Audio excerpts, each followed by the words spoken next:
The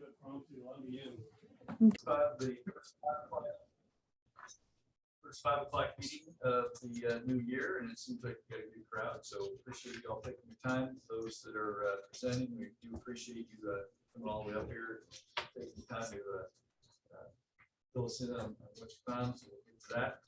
First, we stand for the Pledge of Allegiance. I pledge allegiance to the flag of the United States of America and to the republic for which it stands, one nation, under God, indivisible, with liberty and justice for all. Christy, can you hear us? Yes, I can. Can you hear me? Oh, very well. Can you take roll, please? Yes, I will do that. Mr. Craig, Present. Mr. Mount, Here. Mr. Granger, He's not here. Mr. Voss, Here. Mr. Whitmore, Here. Ms. Curry, Mr. Molitor, Here. Mr. Dougherty, Present. Mr. Bird. Here. Thank you. Christy, can you turn it up? Turn it up. Volume. Volume. All right. Trying. Well, that sounds better. All right, we have an agenda that was presented by Mr. Doherty. Kevin, are there any additions or subtractions to the agenda as published? Negative, sir. We have a motion to approve the agenda as published. Moved by Ms. Curry, second by Mr. Voss. No discussion. Is there any dissent? Hearing none, the motion passes. Next, the approval of minutes from December 16th, 2021. Is there a motion to approve the minutes as presented in the packet? Moved by Mr. Voss. Second by Mr. Molitor. Is there any discussion? Any additions, subtractions? Mr. Doherty, is there any submissions, additions, or? No, sir. Additions or subtractions? Hearing none. All in favor of approving the minutes from December 16th, 2021, say aye. Aye. Opposed? Hearing none, the motion passes. The action items. Kevin. All right. Thank you, Mr. Chair and Board. Happy New Year. Today we have 2 grant agreements. This is the AWAS's, which is the automated weather observation system at Merritt Island and Arthur Dunn Air Park. We talked about this kind of over the summer. The units are well past their useful life, and Justin's having trouble getting parts and replacements. So FDOT has graciously offered to provide funding to replace the units. As soon as we get the executed grant back from FDOT, we're going to issue the notice to proceed. We are planning assigning the project to Avcon. It's a 9-month schedule, 3 months for design and bidding, then 6 months for construction. According to Rob, it's pretty straightforward. So look forward to that. So it's a standard FDOT agreement for Merritt Island. FDOT is going to provide $332,000 in funding assistance. The airport authority will have $83,000 in a local match. We are recommending approval. May I answer any questions? Motion to approve the FDOT granting funding for Merritt Island AWAS project associated resolution as presented. Moved by Ms. Curry, seconded by Mr. Voss. For any discussion? John, can I make a comment? You may. We just went through this and Avcon, we went out for procurement. We got a grant, $250,000. We thought it was going to come in at around 200,000. Came in at 290,000 for 1 unit installed. Just FYI, just letting you know. Same schedule and all of that. And our grant, just at this, Kevin, the grant is that grant number that you gave us, the 332,000. It is a total of 415,000. So 332,000 in funding assistance from the state, and then our local match is 83,000. And that is only for the Merritt Island. Correct? Yes, sir. The Merritt Island is going to be a little bit more because we're actually moving the AWAS from the north side to the south side, as is shown in the airport layout plan. Okay, great. Is there any other discussion or comments? Not call the question. All in favor of the motion as presented, say aye. Aye. Opposed? Hearing none, motion passes. Kevin. All right, next up, we have the DOT grant funding for the Arthur Dunn AWAS project. Same situation. It's basically the same standard agreement. FDOT is going to provide $292,000 in funding assistance, and then our local match will be $73,000. So that gives us a project total of $365,000. AvCon again will be the engineer of record on this project, and we are recommending approval. Motion to approve the FDOT grant funding for Arthur Dunn AWAS project. By Mr. Voss, there's a second. Second by Ms. Curry. Any discussion or questions for Mr. Doherty or any for AvCon? This money that they're allocating from our capital improvements fund. Within our fund, yes, we have the money to do it, and it is a much needed improvement. Timeline for Same thing, about 9 months. Can I ask a clarification question? Certainly. That money that's reserved by the grant plus the money that we've set aside, is that based on a bid proposal? These are based on engineers' estimates. Rob's gone through this a couple times here recently within the state, so we feel like we have pretty good budget numbers for this. And so if it comes in for less, then do we get? We would just turn that money back into the state. at a prorated share. Yeah, whatever there's, whatever their grant amount is, that comes in less, it's just part of the project closeout, so that money would go back to the state. But we feel like these are pretty good numbers. Any other questions or comments? Hearing none, call the question. All in favor of the motion as presented, say aye. Aye. Opposed? Hearing none, motion passes. Kevin. Next up, let's see if we'll bring this with me. We have our final pay application for V8 paving. I don't have the number in front of me right now. It's $207,000 and some change. Nice. $906. Thank you. That too. So we're requesting the final pay application for that. If you recall, the V8 paving was the Merritt Island South Apron project. They also did a runway repair for us. This is basically their retainage, just as the last payment application. Once this is done, we'll move forward with project closeout, the final documents. Motion to approve the final pay application for VA paving South Apron's project in Merritt Island. That's what words. Moved by Mr. Muller, is there a second? Second by Ms. Curry. Any discussion or questions?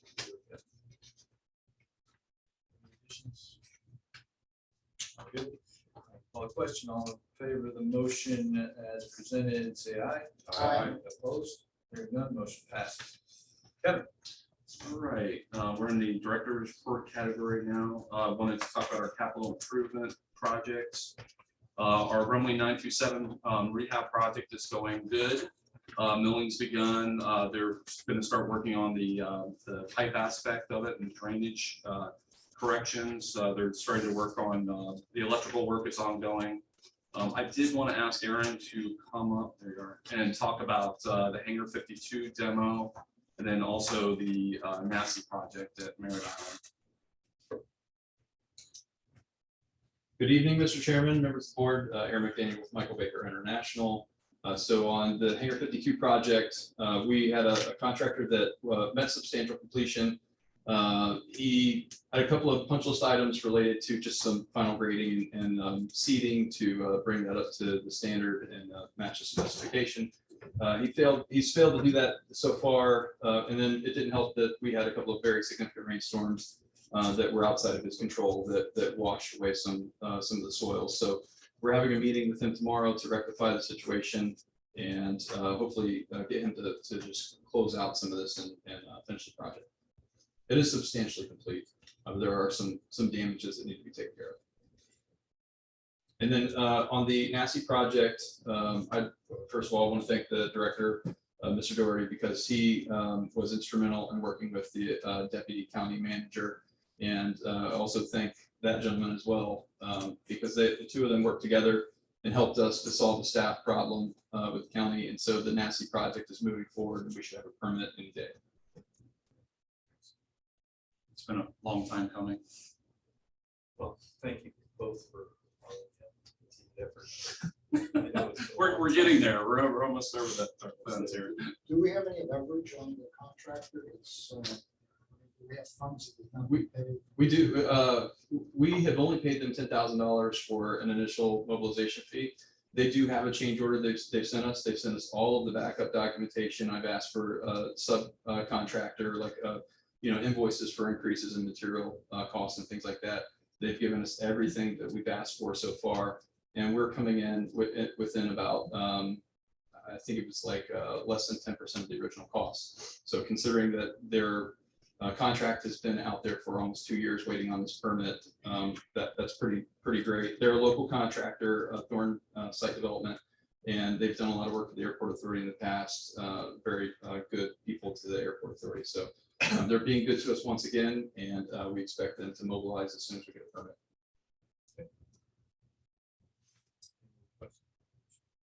I guess there were no terms and conditions where we would owe more as a result of the delay in the permit. I would say that the contractor,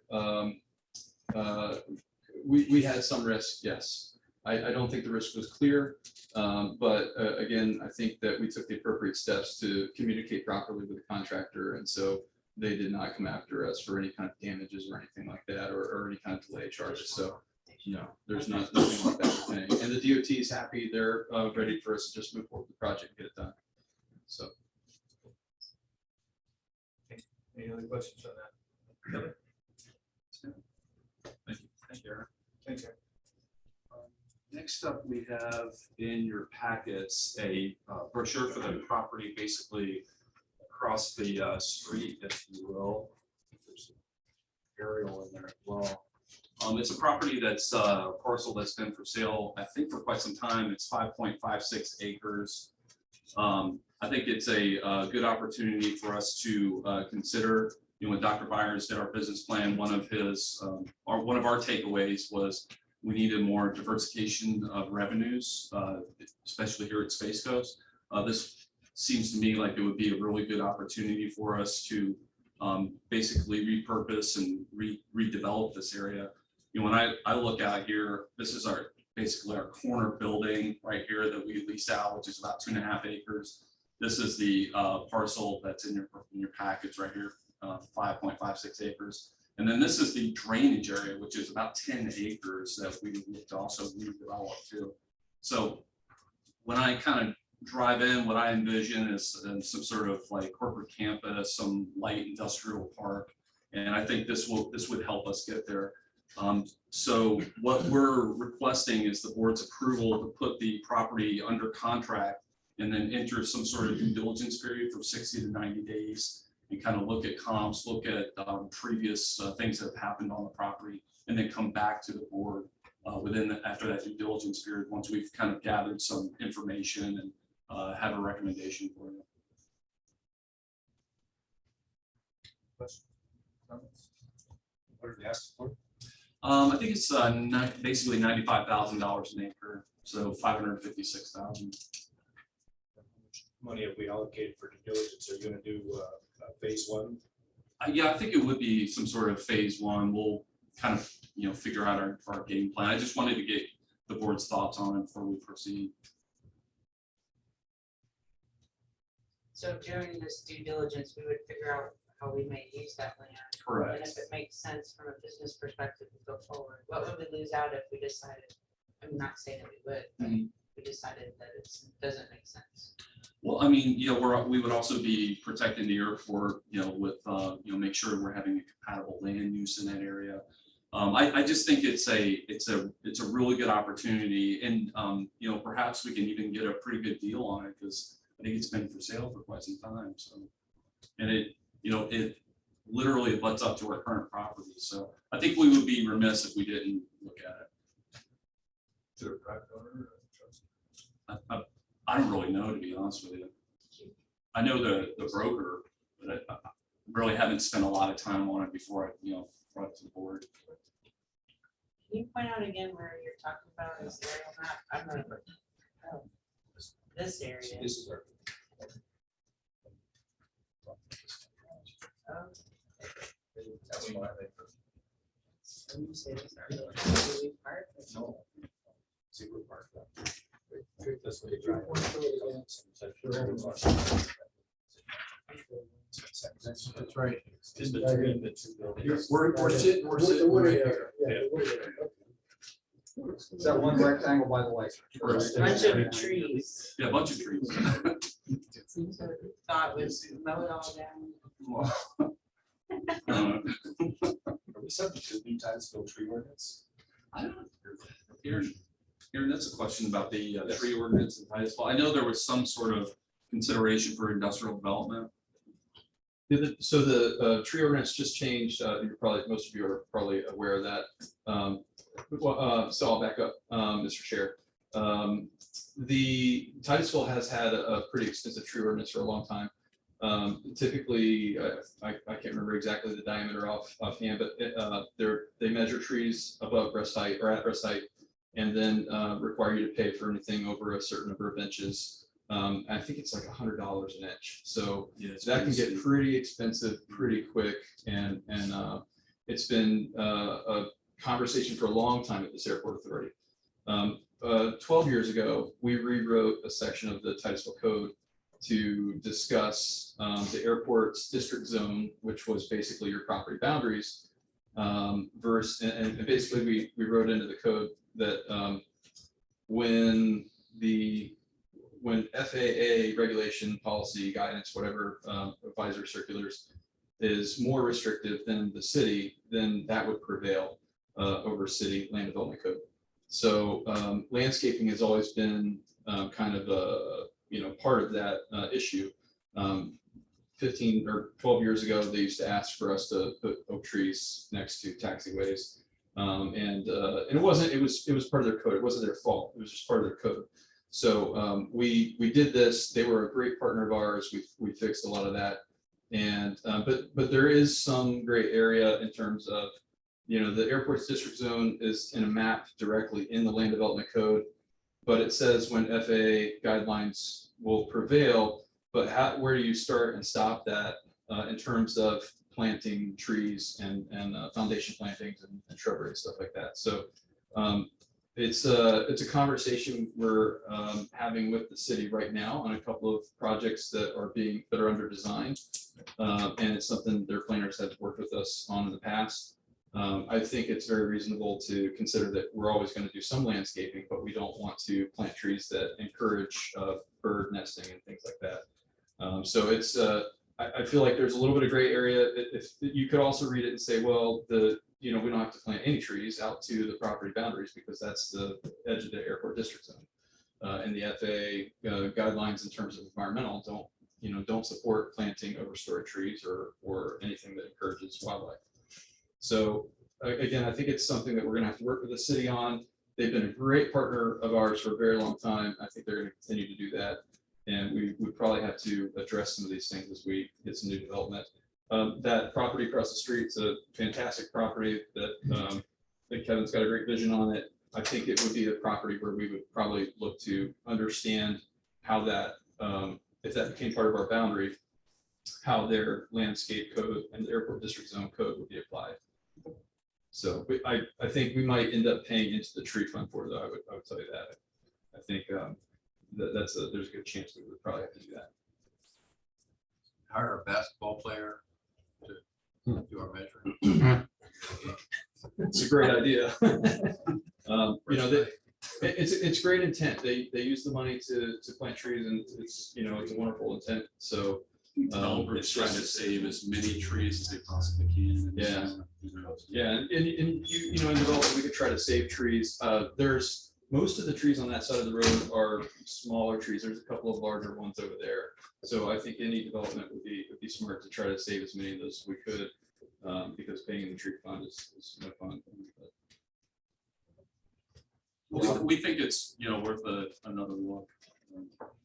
What's the consensus or direction of the board? It's not something we vote on. We can give direction to the director since it'll be something he brings back. Well, I certainly think that you should go ahead and try to get a contract.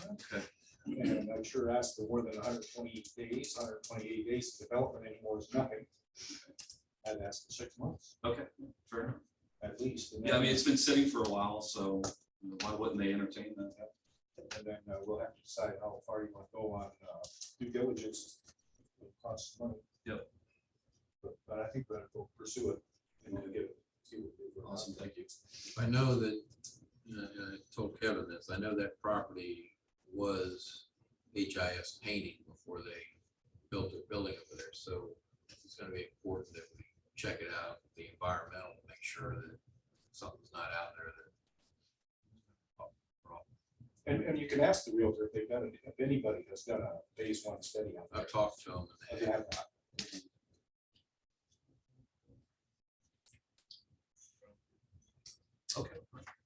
Okay, you have a direction then, Kevin? Yes, sir, thank you. All right, thank you. And the last thing. Right, Merritt Island Airport Noise Committee update, Justin. You wanna come in? We've had some really good conversations with the Merritt Island user group, the flight school out there, like Justin talked about. Yeah, Justin Hoffman, the operations and facilities manager. We started a noise committee 2 weeks ago. We had for Merritt Island Airport. We have members from TwoFly, the EAA, Voyager, Mark Ranger's on the committee as a tenant and a board member, and then Matt Applegate, the Bannerco guy. So we've got them on board. We had a meeting 2 weeks ago. We've gone over the last meeting, TwoFly didn't come to the meeting. It felt like the recent data that's been put out by other entities is kind of skewed, and they didn't, which it was a little bit, so they felt like they were just being targeted. So I did meet with them yesterday. We had a really good meeting with TwoFly, and now they're going to come to the table next week and sit down and work all this out. The airport authority, we're going to establish a noise hotline. That way there's one focal point for everybody to call if they want to make a complaint. And then the new website, which rolls out, I think, next week, we'll have a way to report noise. Merritt Island, the total or the average daily operations for December, 224 ops. So far, the month of January, we're averaging 306 operations a day. So it's on the rise. There's 500 ops days. It's been a pretty busy day there. We're working with Dr. Dave Byers. We're going to develop a standard operating procedure for Merritt Island. And once we get that through, the key will be education for all the users and visitors, post signs, read out pamphlets, that kind of stuff. And then after that, once we have a solid foundation, we'll invite, we don't invite the entire, all the neighbors. We would like to have us, a representative from the communities to come and sit down with us and voice their concerns and suggestions and go from there. I think getting them out to the airport too is going to be really key. Get them to understand the operations, the business aspect of it. I've always been really successful with that. So I feel like we're on the right path. Yeah, the school was very open. The school is a heavy user there, so for them to yesterday was a really good opportunity, and they are on board with it. So, Any board members have any questions? Remind me, I think the last time we talked about this issue here, we talked about, I think it was the standard operating procedures that would be, I think what we talked about in the context of trying to get buy-in from all of these various entities to sign up to those procedures, which again, if memory serves me correctly, was to help establish traffic patterns. correct. You are right. Hopefully reduce noise. What about safety? Those things too. Yeah, that would all come into play. Right now, there's a voluntary noise abatement procedure, and that would play into it a little bit too. Yeah, it would definitely help with safety. And So the intent is to get all these parties to buy into this procedure. They're all coming to the table, which is a real good sign. I went out there a couple Saturdays ago and I just kind of parked in the grass and just kind of watched it all for a couple hours. It's busy out there. It is absolutely busy. However, I never saw anything dangerous. I saw people ebbing and flowing. I saw traffic patterns shorten, extend. I saw a lot of cooperation. That's the word I'm looking for here. But I think with Justin's help and all the tenants and Dr. Byers too, I think we can put those procedures in place and make it better. Can I say something? Yes, sir. I had a student down there when I was down this past Saturday. I saw 2 go-arounds because the 2 5-foots go out one way and they stop. And they sit there for 30 seconds, anytime traffic's moving. Yeah, I mean, those are good I mean, points. if they could just stop that, then we don't move a lot better. Because it really do turn back.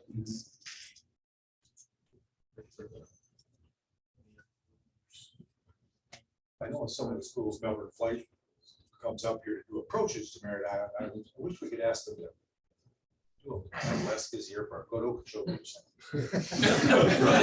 It's right down the road. What you want to do is Victoria Airways about 95.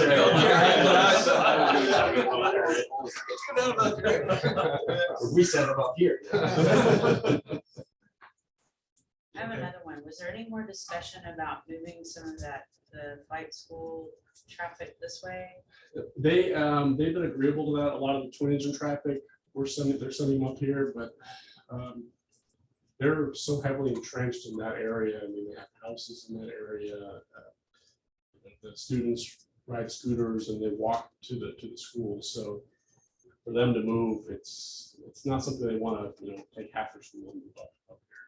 It's not really an option. But since we brought it up, though, I mean, we Yeah, are seeing getting more traffic coming up here. And maybe it's not to the extent that we like, but at least they're, I give them 2 thumbs up for making the effort. Just the noise hotline, you said that's gonna go active tomorrow, No, next week. next week. Is that monitor, is that? Yeah, there'll be a. I'll just go to my cell phone.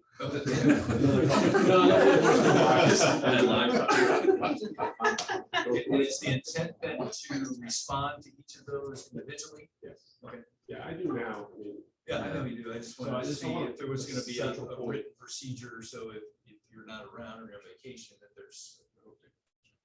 Yeah, I think our intent is to track this stuff and log this stuff, which, if we could have one centralized point, I think it just makes it a lot easier for us. How do they find your number? that's a little work on. I thought we could put signs in the neighborhood. I already have my cell phone number. Would that be something put on the website? Yep. Yeah. Excuse me, how many calls do you get right Lately, I did not come here, but it's been really quiet. It comes and goes. They, a lot of people get together and just bombard the phone all at once. Get a couple days with now? Most of them coming from Merritt Island. Rockledge, Maryland. Yeah. The other question I had, Kevin, was, or Justin was, we had a neighbor that had a presentation, and I thought it was gonna get sent to the board. I never got it. Oh, okay. I thought we set that out. I wasn't sure. Did you get it? Yeah, I thought we did. I did not, but she's on. Okay. I We can just- ask again. Did it get here? Yeah, we have it. Okay. I We need to thought- make sure it gets. to Yeah, the board. okay. I thought it was set out. We'll take care of that. Okay. Any other questions from the board? Sure, I know you wanted to say something. Mr. Chairman. We'll wait to the end, but please. go ahead. That's okay. Michael Dagan again, I was one of the people last time regarding the noise.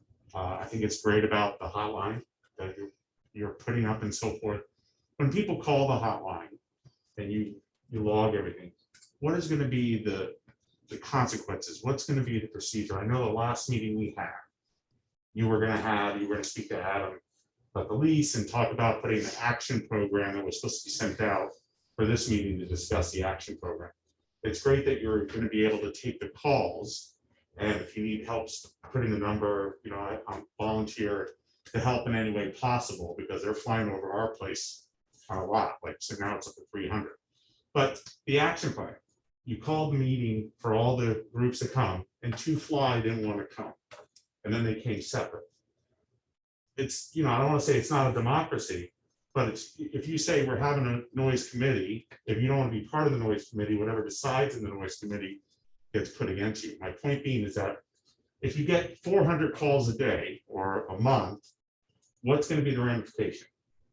What's the plan put in place to go to 2 fly and say, hey, you guys are doing this, strike 1, strike 2, strike 3, and once again, it goes towards the leases that you have, Adam, with, well, I mean, the system has with them, they don't abide by the laws, just like any other lease. If you have a lease in a building, and the lease says you cannot have this item on your premise, but you still have it, they can kick you out of the lease and force you to either pay a higher rent or be able to force out. That's all I'm looking for, is what the game plan is on the ramifications of the noise hotline. Two Fly is coming to the table. They are gonna be, we have another meeting next week and they have agreed, and they're Okay. really open to it, so. Yeah, I don't think, we're, at this point, we're not going after them with the stick. We're trying to get everyone together, get everyone engaged, develop those standards, and then go from there. So we haven't really talked about enforcement actions at this point. We're 2 weeks into this. So Hey, this is Laura Segura online, to add on to Michael's comment. I want to be really clear that it is actually a safety concern for the community as well, because aircraft operating behind the power curve at very low altitudes over populated areas is hazardous to the public. And we see that every day. And it's frightening to the average person seeing this, just frightening. But when you really look at why it's so loud, well, it's loud because they're operating behind the power curve at 300 feet over your house. That's dangerous. Thank you. Just to put out, I doubt heavily that they're 300 feet over the house, because I've been out there for years and watched it, and there's not people flying over a house at 300.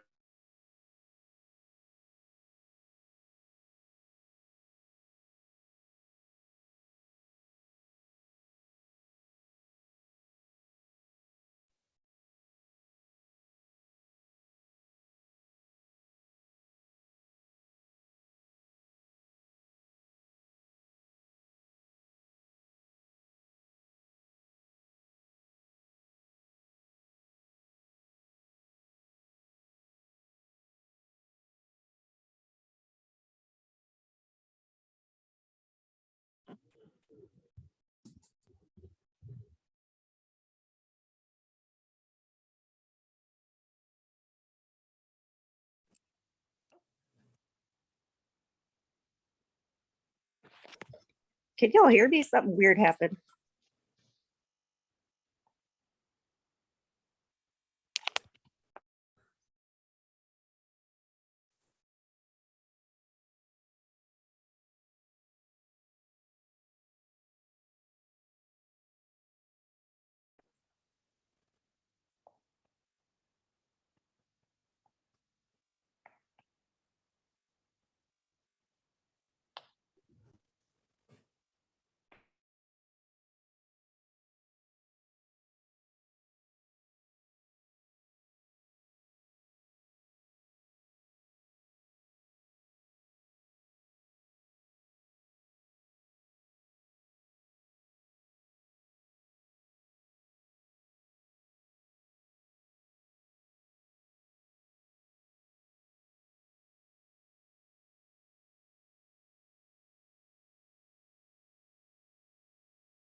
That's 3 airports there. And I know you have 2 new members on the board, so you probably may not know me, you may not know the people that helped work with me. I'm Steve Borowski. I'm the aviation manager for Brevard County. To my right here is Scott Brady. He's a senior consulting engineer, been in the business in excess of, looking at him, it's a couple hundred years. And, he knows. And he has been advisors to the FAA and FDOT and many applications of everything you can think about from airports. On my left on this side is Mr. Jim Wickstrom, who's a retired FDOT freight logistics manager who dealt with airports, spaceports, seaports. And Mr. Wickstrom developed how you do a master plan, a volume. 30 years ago, 25, 25. You're a young guy, though. 23 years ago. 23 years ago, and I've worked with him. So I'd just like to recognize them and say thank you for them volunteering to come and help us out. As you'll see in the next slide or so here, we went and visited every airport, and I had these 2 experts in the industry to help us put a few comments together. I also have over here Lacey. There's Lacey right behind me. Lacey came in and spent a day looking at some of your administration functions, and I have a report that I'll give you from that. There's some pretty good information in there. I'm very impressed in just a day to find out a variety of things. When do you have your penalties? You don't. When do you have your insurances? When are they checked? You don't.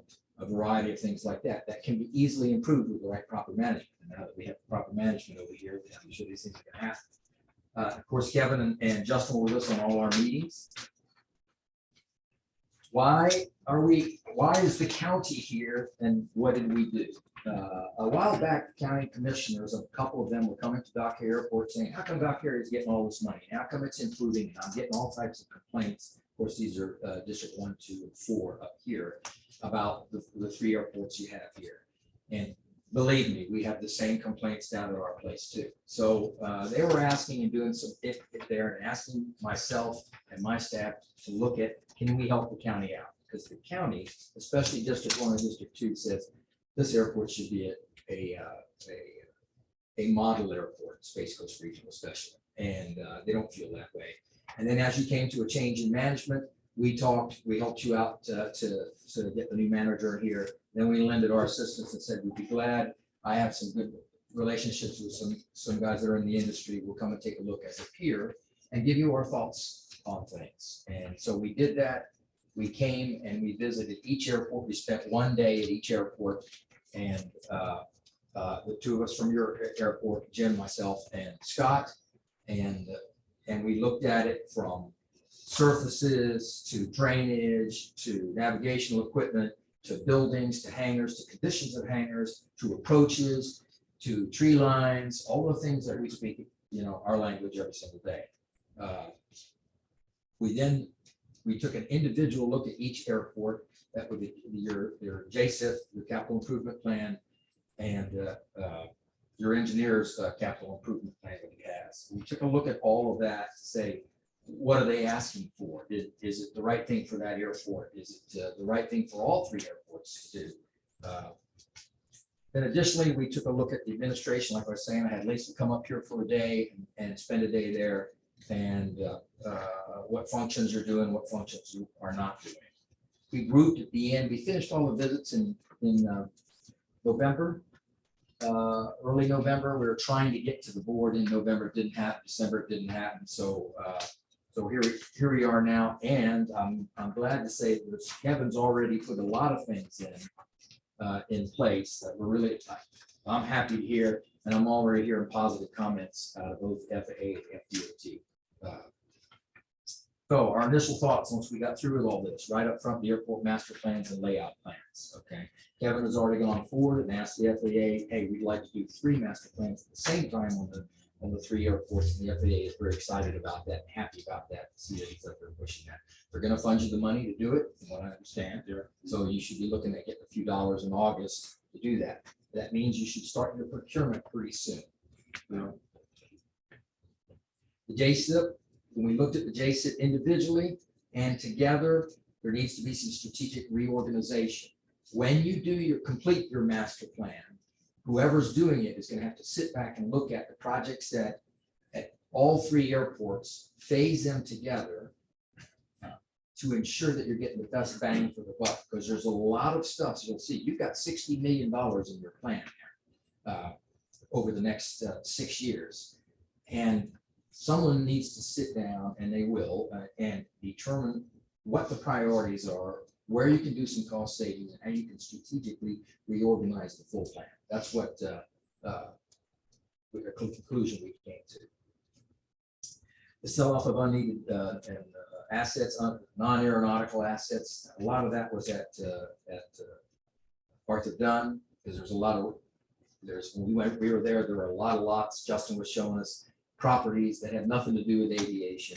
There's a lot of revenue there, as I understand. Kevin already got that. He sold all of them, from what I understand. And so one of the thoughts there was the reason to do it is because you need those funds to meet your match monies. If you're really going to put $60 million over the next 5 or 6 years into these airports, you're going to need some serious match funds and increase the revenues you got flowing. And that's one way I think you can pick up about $1 million from some of those assets. The spaceport master plan and the development and coordination of it. We'll look at the dollars that were there for that, but that was another thing, that the coordination of the spaceport, what it is you're going to do with the spaceport. Is there going to be a spaceport welcome center? Because that affects how you lay out the operation as we see it for Space Coast Regional, if you're going to do something like that here. And right off the top of my head, I think you had 20 million. A little bit more, yeah, it was the spaceport, the balloon guys going up there, Perspectives, I believe it was. So there's a lot of If funds they're there. putting in a welcome center at 27 million, maybe that changes what you'll be doing. Maybe not. Another one of the thoughts we did, we looked at and reviewed your airport controlling documents. That's your rules and regulations, your RCAT, your rates and adjustment plan, your minimum standards, your commercial lease, your non-commercial lease. And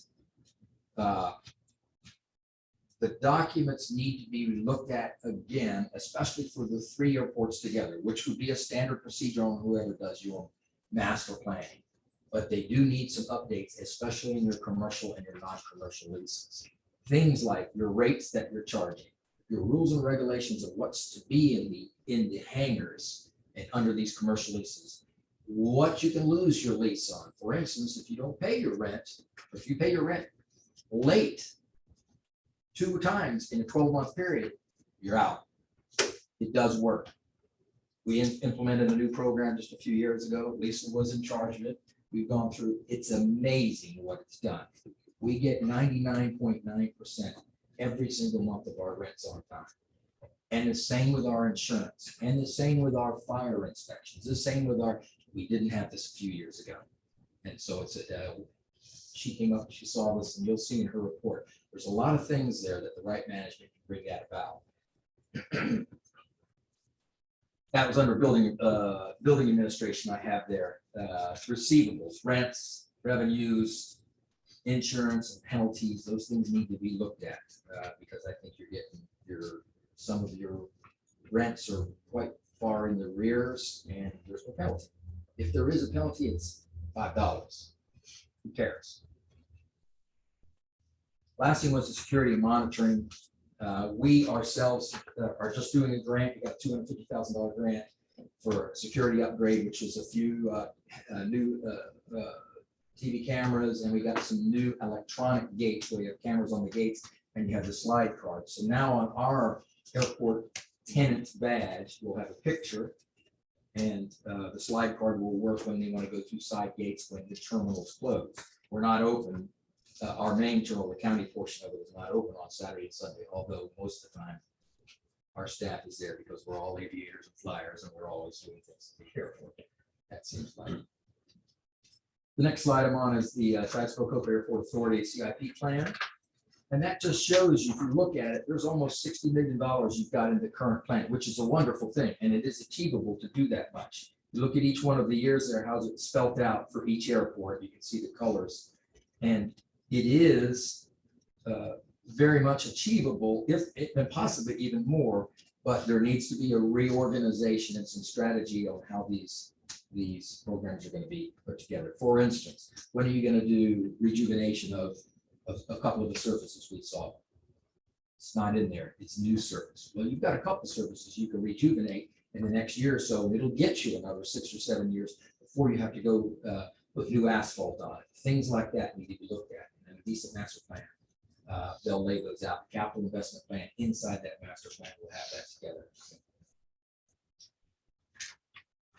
The next slide broke it down into what that $60 million would be broken into. You can just as a visual here, looking at it, you see how much you've got into general airfield, how much you have into hangars, terminals, or a terminal, others. Look at the spaceport on how much money you're saying this. These are your figures that work we've got down here. And then also, I don't know if it's still valid or not, but you got almost the Doug Carey Airport, the VAC and your Eastern Florida State. Is that still valid? Are you going to still get funds from Eastern Florida State? Is that something that's still happening? That's a question. We didn't know. We couldn't find anything on it. So it just gives you a look at how much dollars are there and what you've got to go do when you do your master plan after to get that aligned with all three airports. Because there are many benefits to the point that if you look at it, say, I'm going to do a taxiway here, a runway there, bid these together, get a lower rate, get more together. If there's navigational equipment, I know you're getting your 2 new AWASs now, as we are also, but there are other things like that you can blend together and make it and save a few bucks as opposed to losing some of your match funds. Safety first, the next slide. We did an inventory, went around and looked at a few things regarding safety. There are open ditches at the end of Arthur Dunn, right at the end of the runway. So if someone overturns the runway, they're going in the ditch and they're flipping. You don't have to have that, okay? You can get the grants easily to fix that type of thing. There's head walls at Merritt Island. There's head walls that are above the surface. So if someone taxis off a taxiway or runway and hits that head wall, they're going to flip. You need to have a flat surface there. Possible trees. Space Coast Regional I've got here. I know there has been issues with the Enchanted Forest before, so I don't know when the last time you did an approach look at Space Coast, but aside from that, the others. Definitely at Arthur Dunn, at the south end, I believe those displaced thresholds may not have to be displaced anymore, or with some small efforts, unless there's like a property owner that's just not, you're not going to touch their trees or whatever. Unless there's something like that, I think you move those displaced thresholds back and have the full asphalt surface. Part 77 obstructions, in Merritt Island, you've got some buildings in the middle of the field, probably need to take a look at. That may interfere with the Part 77 imaginary surfaces. Your master plan, when they do the ALP, they update the ALP for all three. That's going to be a very intense look at that, because that's where you'll say we need to move this, possibly move it over to the side, get money for new buildings, possibly depends on how the study turns out. But I know it looks like you have some obstructions going into Part 77 surfaces of Merritt Island. Evaluate the instrument approaches. I know that at Merritt Island, runway 11, you've got a one-way GPS approach. You don't have a GPS the opposite end, I guess it'd be 29. And I don't really know the reason, because it's out over the river. I heard a couple different things that didn't make sense to me. It's fine to fly over the water. So why don't we have a GPS approach on both ends of that runway? Does anybody know?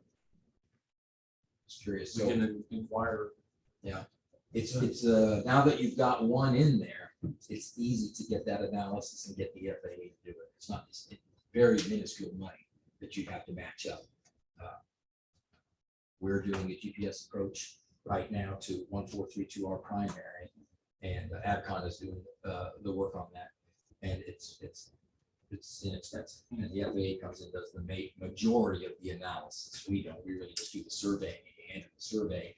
The engineers do something, but the FAA does the majority work on that one there. The TERPS surfaces and the Part 77 surfaces in the master plan evaluation, someone needs to sit down and make sure that your TERPS surfaces and your Part 77 surfaces are not interfering, they are the same or similar, there's no issues there. I don't think that's been done in a while. Scott had done a little look at that and was concerned about it. Yeah, what we were thinking about there is where do your minimums lie? Are there things that are sitting out there getting close to it? We've seen cases where sometimes where they'll set maybe the departure surface is going to provide some controls. It's not an issue, but it's just something to think through and look at, and it happens throughout the process. The master plan process. But the two are not necessarily congruent. Part 77 you can get through, and then suddenly something will pop up in TERPS in the OAAA, and you'll see something planned for it not happen. Think it through.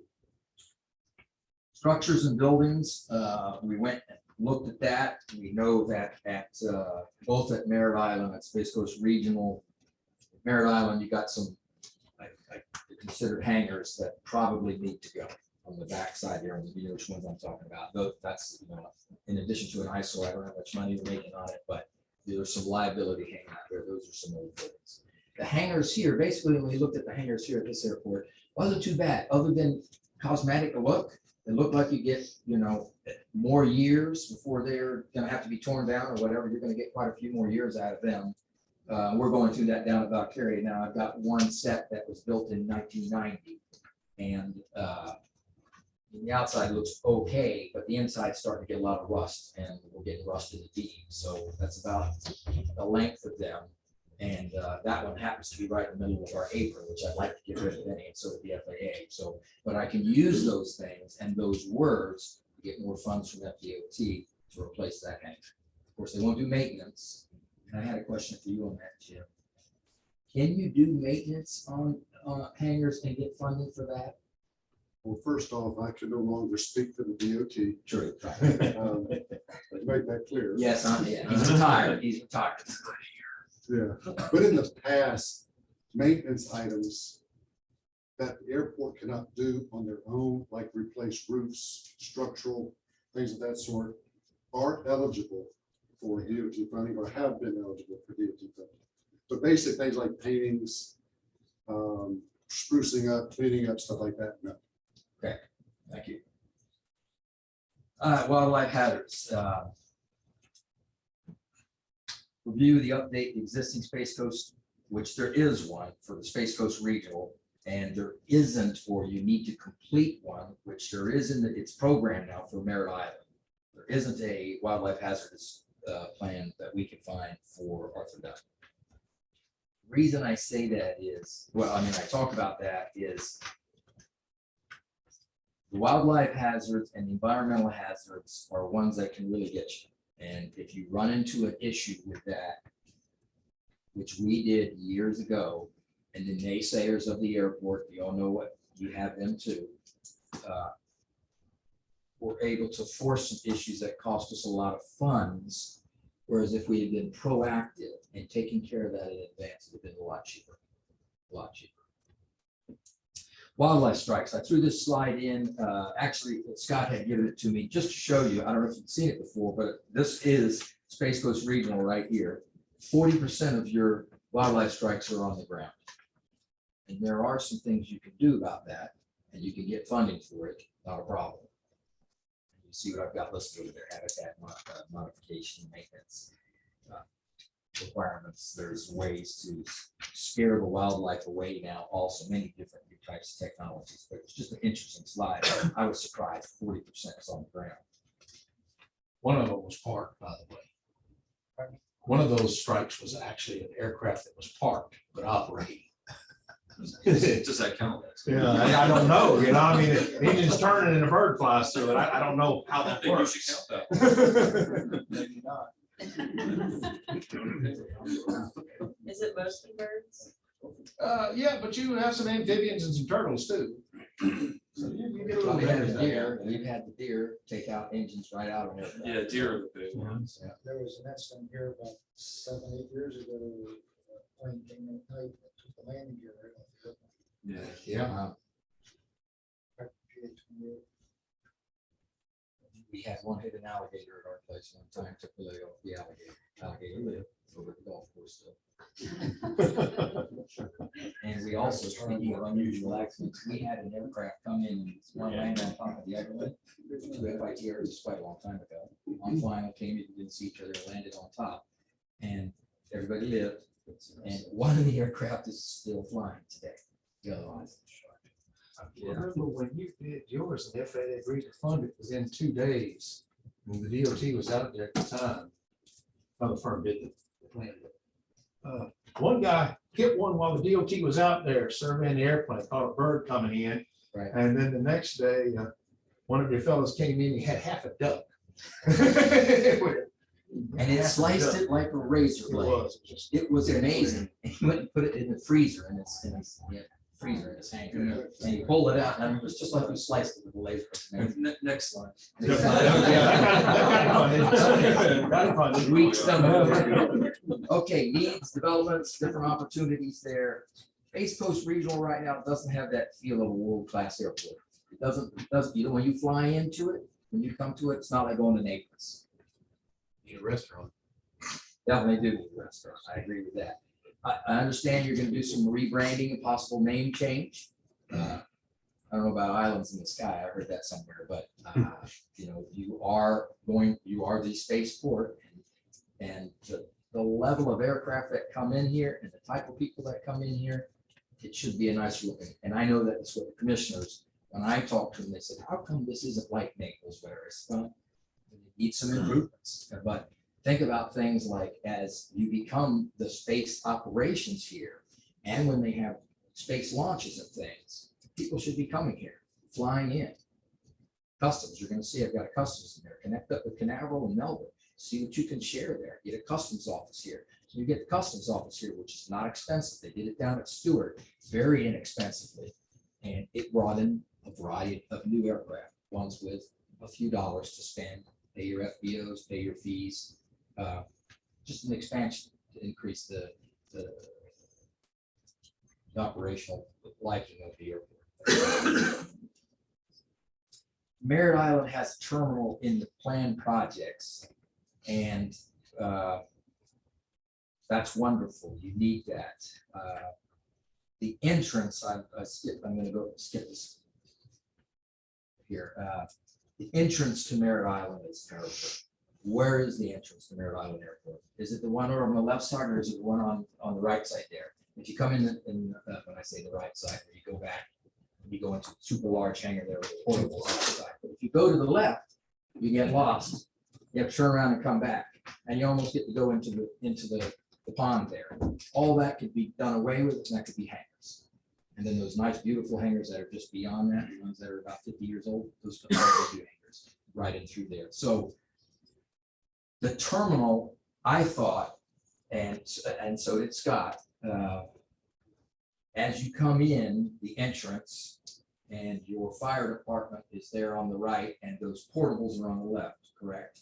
As you come up right on the right there is a wonderful area, because that taxi, a new taxiway, can go down all the way down on that side to the end of the runway, and there's a lot of area for expansion. If you have the sign, the entrance, so when people come into the airport, they know this is Merritt Island Airport. You don't have that presence on the sign. You really don't. Because we went to the other end too, where we met the one lady that works there in the office there, who took us there. Is that the entrance to the airport? So I'm talking from an outside. We will talk from an aircraft coming in, but from an aircraft coming in, if you had the terminal there just south of the giant hangar and the FBO there, that's a wonderful, an excellent fit, I think. So you're saying eliminate that second gate, road, build hangars? Right. Use that property for a revenue generating issue. So have one entrance where you're not one entrance, but one main entrance where they know the terminal is. And I've got a couple pictures of terminals on here just to show you, so people know this is the airport, here's where it's at. Another thing, and I'm jumping slides though, is when you get that terminal, you're going to get a lot more community relationship. People will have other activities in there, in addition to a variety of aviation related activities. You'll have a variety of other things, which makes the airport more desirable. Restaurant?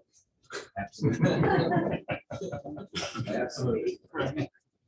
At Arthur Dunn, it's a, I said, airport building, but it's really an office. At Arthur Dunn, used to be when you came up there, you got the EAA guys on the right, which is there. But then on the left, that one little building that was there, that was the office many years ago, 20 years ago. And I used to go up there for the pancake breakfast all the time.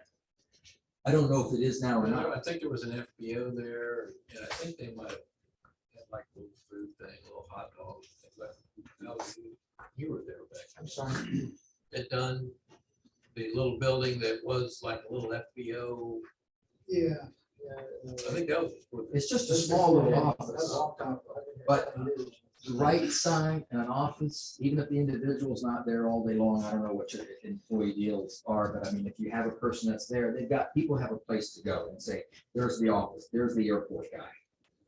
And a lot nicer sign than what's there. And, you know, it's already got the parking out front, so. Website, once you go through the master plan upgrade or at the same time in parallel, the website needs to be the individual airports and then all of them together, especially now that we're going to have a spaceport here. And there should be a newsletter that goes out along with it also. The newsletter is a big deal to getting that community involvement and getting it a little bit happier with the airports. It was at Valkyria. We had every naysayer under the sun 18 years ago. And the entire Valkyria Airport Advisory Board, as we called it back then, an anti-advisory board, changed, and it changed over, and a newsletter came out. They kind of, oh, so this is what's going on. This is what's happening here. Well, of course, people can see that newsletter on, not that you have to mail it out, but it's on the website. That was where I was saying surface traffic here at the main entrance, especially at Merritt Island, that needs to change. If you could move that fence gate a little bit, so somebody, not that I would know anybody would do this, would go down the wrong way, Nissan truck and not be able to make a three-point turn. Right-hand turn to get out. Yeah, and I talked about that. You'd be in the water if you're not careful over there. It's the one. The last comment I had, it's not on there, but again, it was if you're doing that spaceport welcome center, which is in the plan, you know, this area that you have out here that's now the drainage, seems like it'd be a wonderful place. One of the things we'll say in another slide here is the operations of this airport should be on the east side of the airport. Your industrial should be more on the west side, bring more operations over here. And if you're going to do the spaceport or space welcome center, what a wonderful place, they are somehow to bring it together with these assets that already exist. Did they talk about, I mean, we've got a road that's coming off of 407 out there, and it's gonna be coming through, so that's closer to 95 and the B line. I didn't know about this. So that might be a more natural side to put a airport terminal on as opposed to this side. There will be future corporate development over there, so it might be. You've got a lot of property over there, and most of us not making any money right now. It's costing you to take care of it. We're about to change that, my friend. Glad to hear it. Hangars, I've got down hangars, and hangars. So hangars are fantastic revenue. We've had 100% occupancy for 18 years that I know of.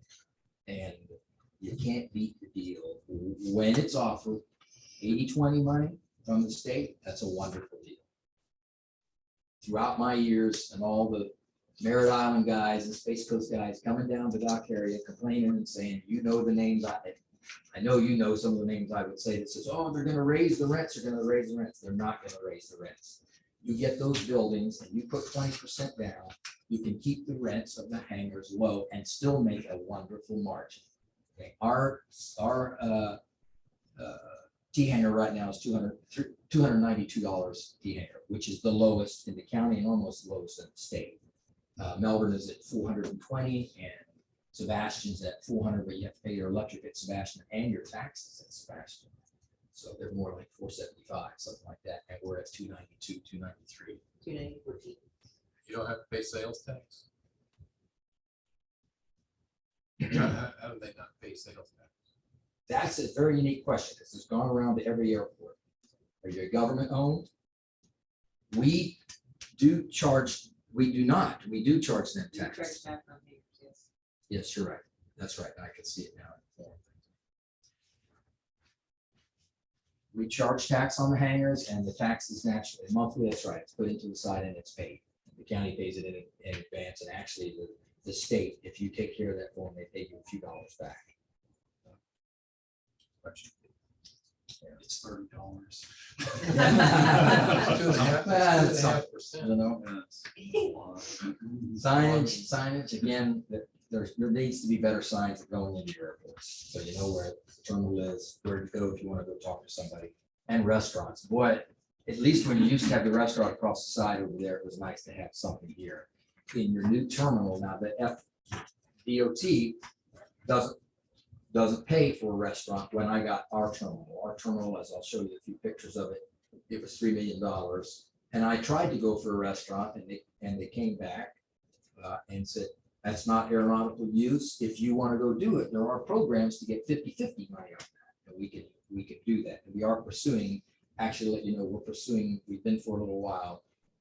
We may have a lead on a 747 that could come in, and we have a restaurant that would, the 747 would come in and they would make that their restaurant. The restaurant exists in Delaware now. We're trying to get one of the older model 747s are all out there in New Mexico and do a final flight on it to take this stuff out. And we some people that were willing to put the money to do something like that. An interesting restaurant like that, you know, and it's one of the, what I call the early models. I don't forget it is on the 747. It's the big top. So you have two levels there. But the restaurant does bring a lot. The golf course has a restaurant in the place. It's not bad, but it's not, you know, it's sandwiches and a beer and a Coke.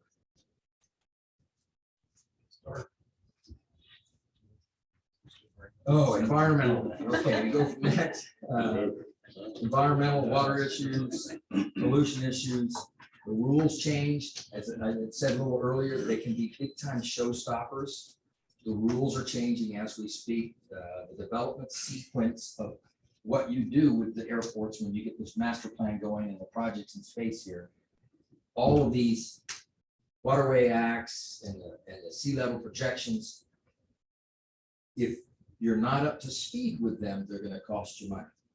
So that all of these, I've listed 5 of them there from Scott, so that's my expert on it. That needs to be looked at in detail as you go through the master plan, or just after the master plan is done, then you get those studies. Many of those studies, FDOT, and sometimes FAA, but FDOT will pay.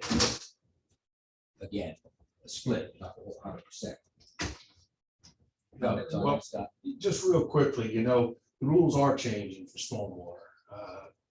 By virtue of the DOT, I actually wrote the airport stormwater manual for the state. But the Clean Waterways Act is up in the game. You're going to have to do more protection in the future. The sea level impact protection studies, such studies have been around for a little while. That would affect probably Merritt Island. The FEMA stuff with the base floods, those are changing just about everywhere. But they also have added a wave impact study, and I believe I know Rob's group. I know that you guys will get some of that over at St. Pete, wasn't it? Yeah, because now it's not just the flood elevation; it's what's the force of the water. So it really makes some differences. The PFAS is a big state issue. The one that caught me by surprise, as one of the other consultants told me about it, was that with all the back and forth, the executive orders, that cancels this, puts it back in, was the wetlands issue. And they're going back to a previous version of that. Now, the point with that is that if you have something that you want to develop under the current rules, it fits the current rules, it might be wise to do that while you're still under the current rules before the next rule comes in and ups the game on you. It's just a time phasing. That was the whole point about that. Technology changes. There's a big push, you know, to get rid of 100-octane low lead. In fact, at Dock area, we hosted 5 of the manufacturers, unidentified. They came out, they put their fuels. They did this in a variety of places around the country. Whether they did in the New York environment, Florida environment, Arizona environment, California, and they looked at those fuels. They were at our place for a while. And they had all the PhDs and the lab coats come out there and evaluate the fuels. Well, it's come down, that was quite a few years ago. Now it's come down, those fuels are gonna hit the market. And so there are technology changes you need to be looking at, because most likely we're gonna go to that. And that, the reason I brought it up is because where are we at with your fuel tanks? Will we be able to handle that? Which brings up another issue, which isn't listed here, and I might have it listed later, is for us, you should be selling your fuel, possibly not the jet for the FBO, but your other fuels like at Maryland, that whatever you're getting, 10 cents a gallon on fuel flowage or whatever.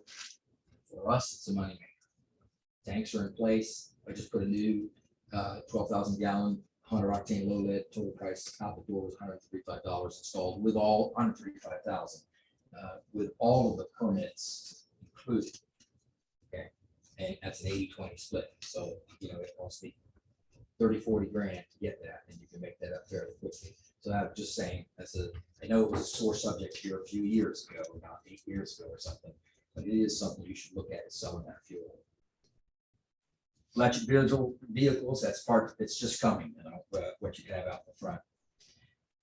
We had the problems with the scrub jays. That's why we got the rare, threatened, endangered species. We had them in the middle of the field. We had to go record them. We had to film them and go through that. And the county, Brevard County, has its own experts, and so it wasn't that costly to us. But if you have issues like that, you haven't looked at it, it can be quite expensive.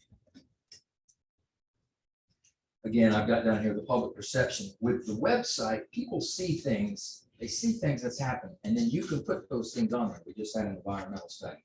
We just had a waterway study. You can put that on the website, which really helps. And you'll see, it was surprising to me. I'll use a name that you guys might be familiar with, a gentleman named Milo Zonka. Many years ago, on the Dock Airport Advisory Board, he was on the board.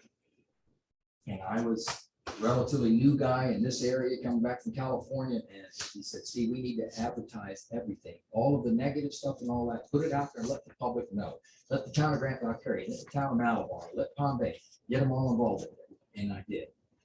But my initial nature was no, not to do that. I'd rather get through and accomplish what I do. And it worked out wonderful. It really did. It took a couple of years, but a couple of years later, I don't have any problems with the cities. You know, with the reason. And the cities and the groups. So I just wanted to say that public perception is a lot. With the right website, you can advertise those things and you'll get a lot of good support out of it. Next slide was the JSIP reconciliation. We talked about that. It needs to be someone to prioritize the projects as you get the ALPs, the airport layout plans, done as part of the master plan, which is really truly the heart of the master plan. As you well know, the FAA only certifies or approves the ALP, not the master plan. You guys approve the master plan. ALP is what the FAA wants to look at. That ALP, if it's done properly, that's sitting in front of the FAA and the FDOT. They see where you're going. They see those projects and you get those funds easily. You need to make sure that the policy, whatever you're putting in there, is checked out with the FAA. There's an FAA order 5090 here, and that tells you what will compete for funds and what doesn't. So if you're going to go put an airplane wash up, how do you know what's the probability of getting that versus getting out a ramp area or something? The percentages are there, and they can tell you what will compete. So that helps you develop your capital improvement plan and implement art. The achievable, reliant, time phase. Is it achievable? Is it what we want? Is it achievable to go get it? Meaning, can I get those dollars? Check back with the FAA. Okay. And then time phase. Time phase with the other airports. Are we going to do this for one? Or are we going to do it for all three plus the space station? We got it all. Continued general thoughts and observations. I had mentioned this before.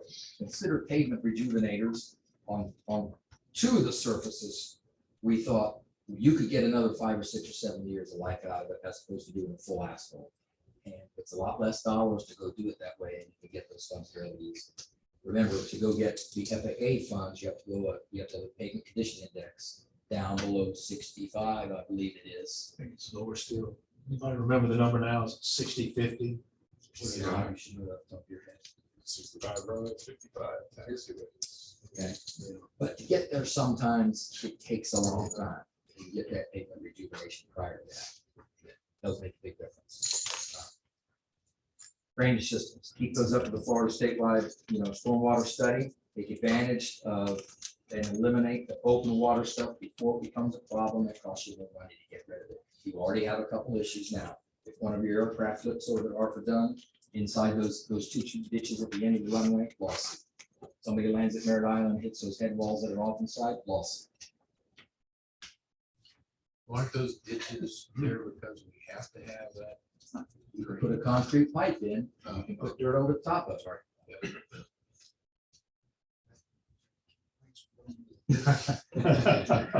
That's for there for the blind pilots. Oh, I got this. Those head walls are really old. They're just kind of old standards are everywhere. Hanger locks. What we did is we supplied the initial hanger lock to the tenant. The hanger lock has a combination on it, and it also has a key lock on it, on the lock. They're about $16 a lock. You can change the combination on it too, and we supplied it. If somebody loses a lock or they change the lock, we'll end up cutting it off because our lock's got to be on it. We have to be able to get into there for fire reasons. Okay. But additionally, anytime you need to get in there, you need to be able to get into every single one. That's not happening at Merritt Island. And it's worked out very well for us. We've had maybe 2 people change the locks and put their lock on it in the last year or 2. That's not much. I have them change up. Well, I don't want the airport to get in, whatever their reasons, their thoughts are, and they put a different lock on it. And their lease address that? Right. Say they have to. Your lease now, all right, the lease says it in there, absolutely. Our new lease, our one a few years back did not. Now it's got it in there and it's worked out well. And if they lose that lock that we have, it's $60 for another one. And it cost us 60.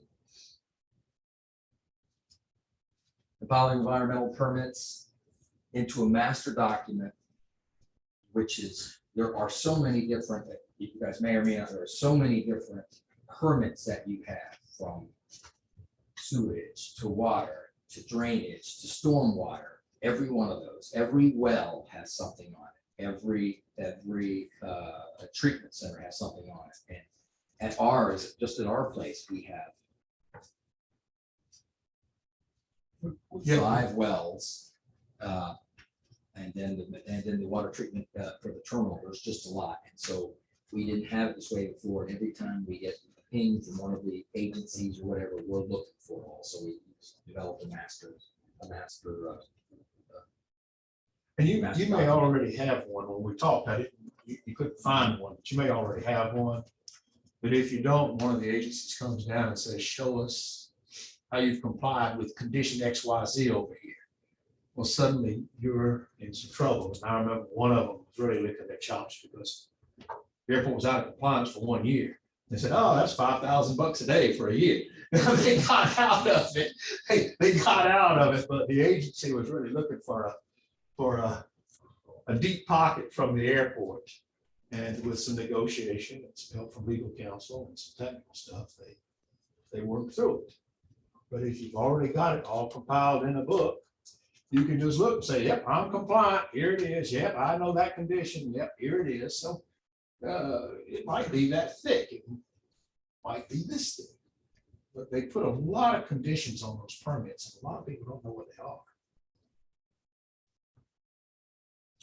I put a couple pictures in here, just show you our relatively new terminal. We've been in it a little over 2 years now, 2.5 years. And you can see the front right corner there. That's the entranceway. It's protection from the water.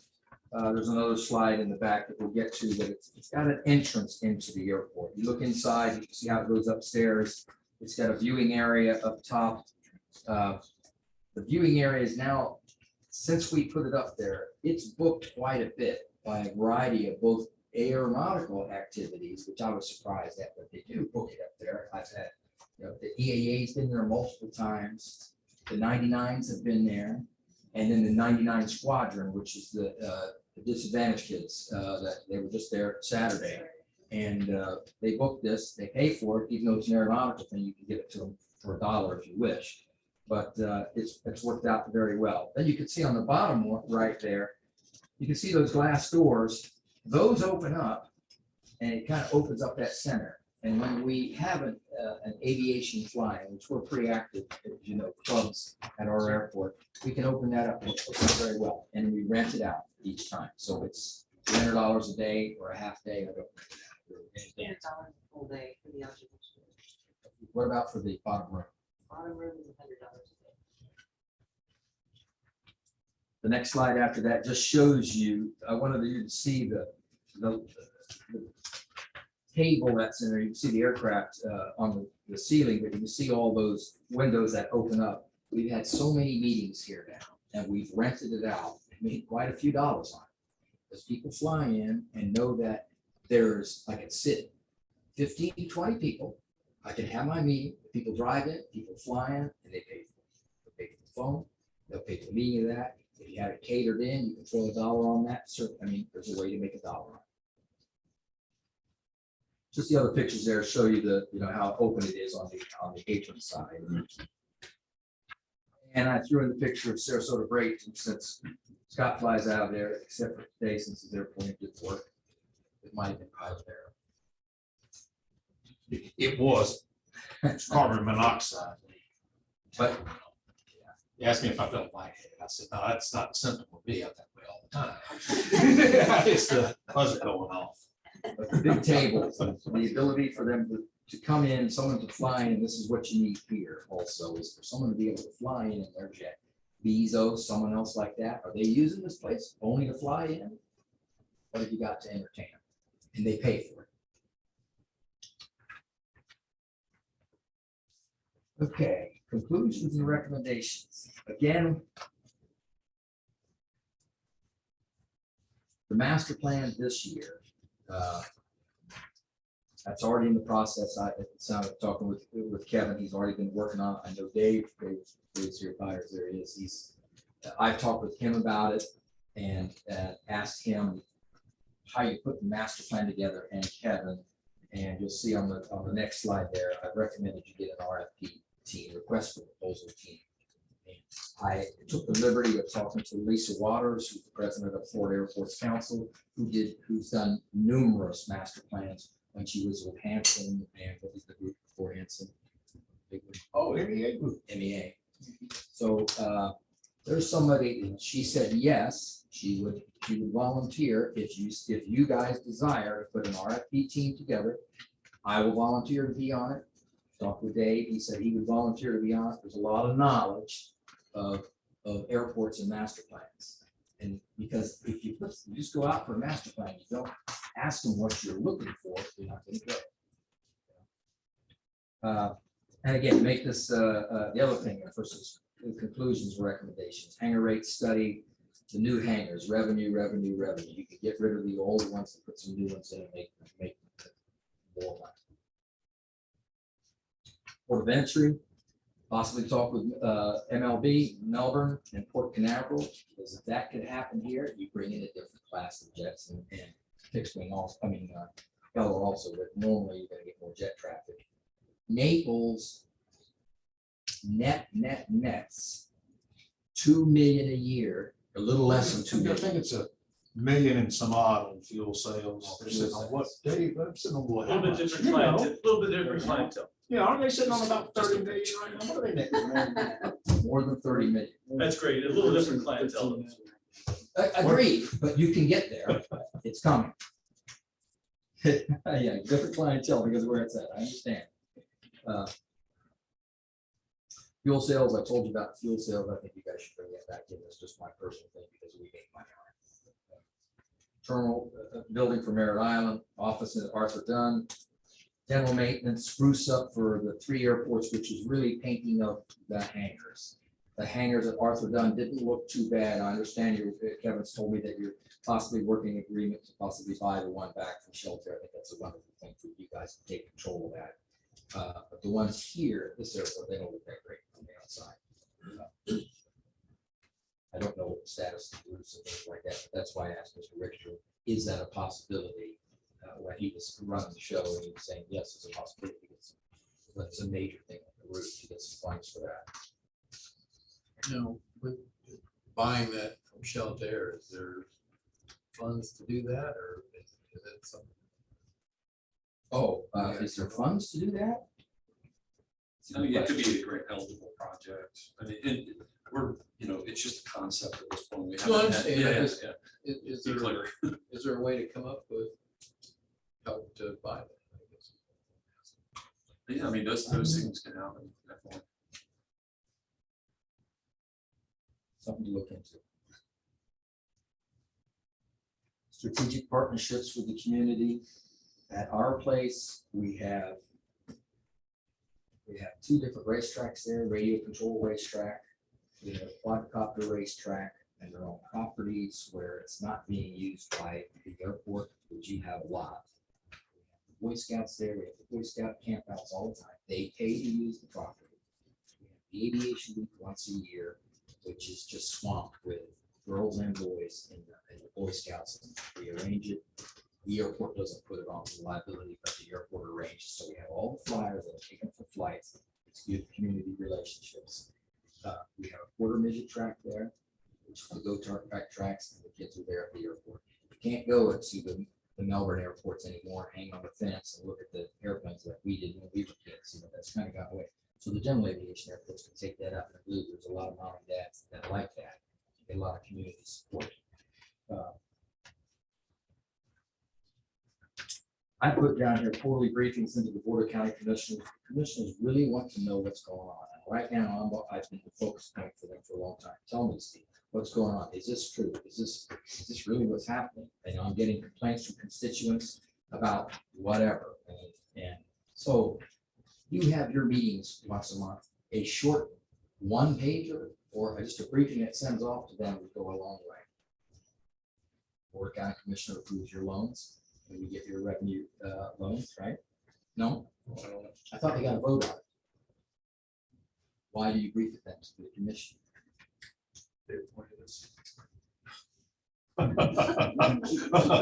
You're on tape. No, but it's a good thing to do. Yeah. It helps you in a million different ways. It really can. Particularly when you get into the permitting process. We've got.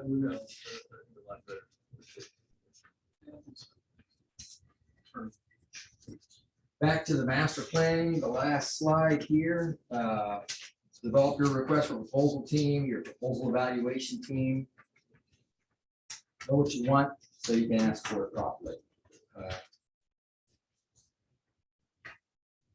Standard FAA funded master plan, airport layout plans, all of those have to be updated, especially the ALBs. They need a good look for someone to go through the engineering firm or firms that you have on board. Take a look at that and say, how can we move the 3 airports together?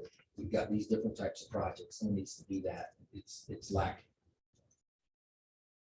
Add-ons, which we've got in there, may or may not be funded by the FAA. Lots of times you can get it from the FDOT though, which is rates and charges study, drainage plans, environmental plans, master utilities plans. All of these, if you ask for it, you can most of the time get a grant for it, show the need. Market study for land use, structural evaluations. I haven't gotten one for that, newsletters, website, public meetings.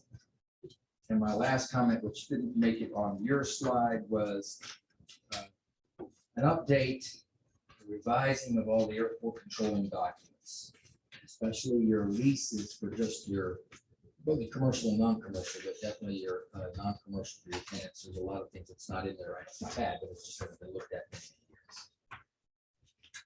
That's it.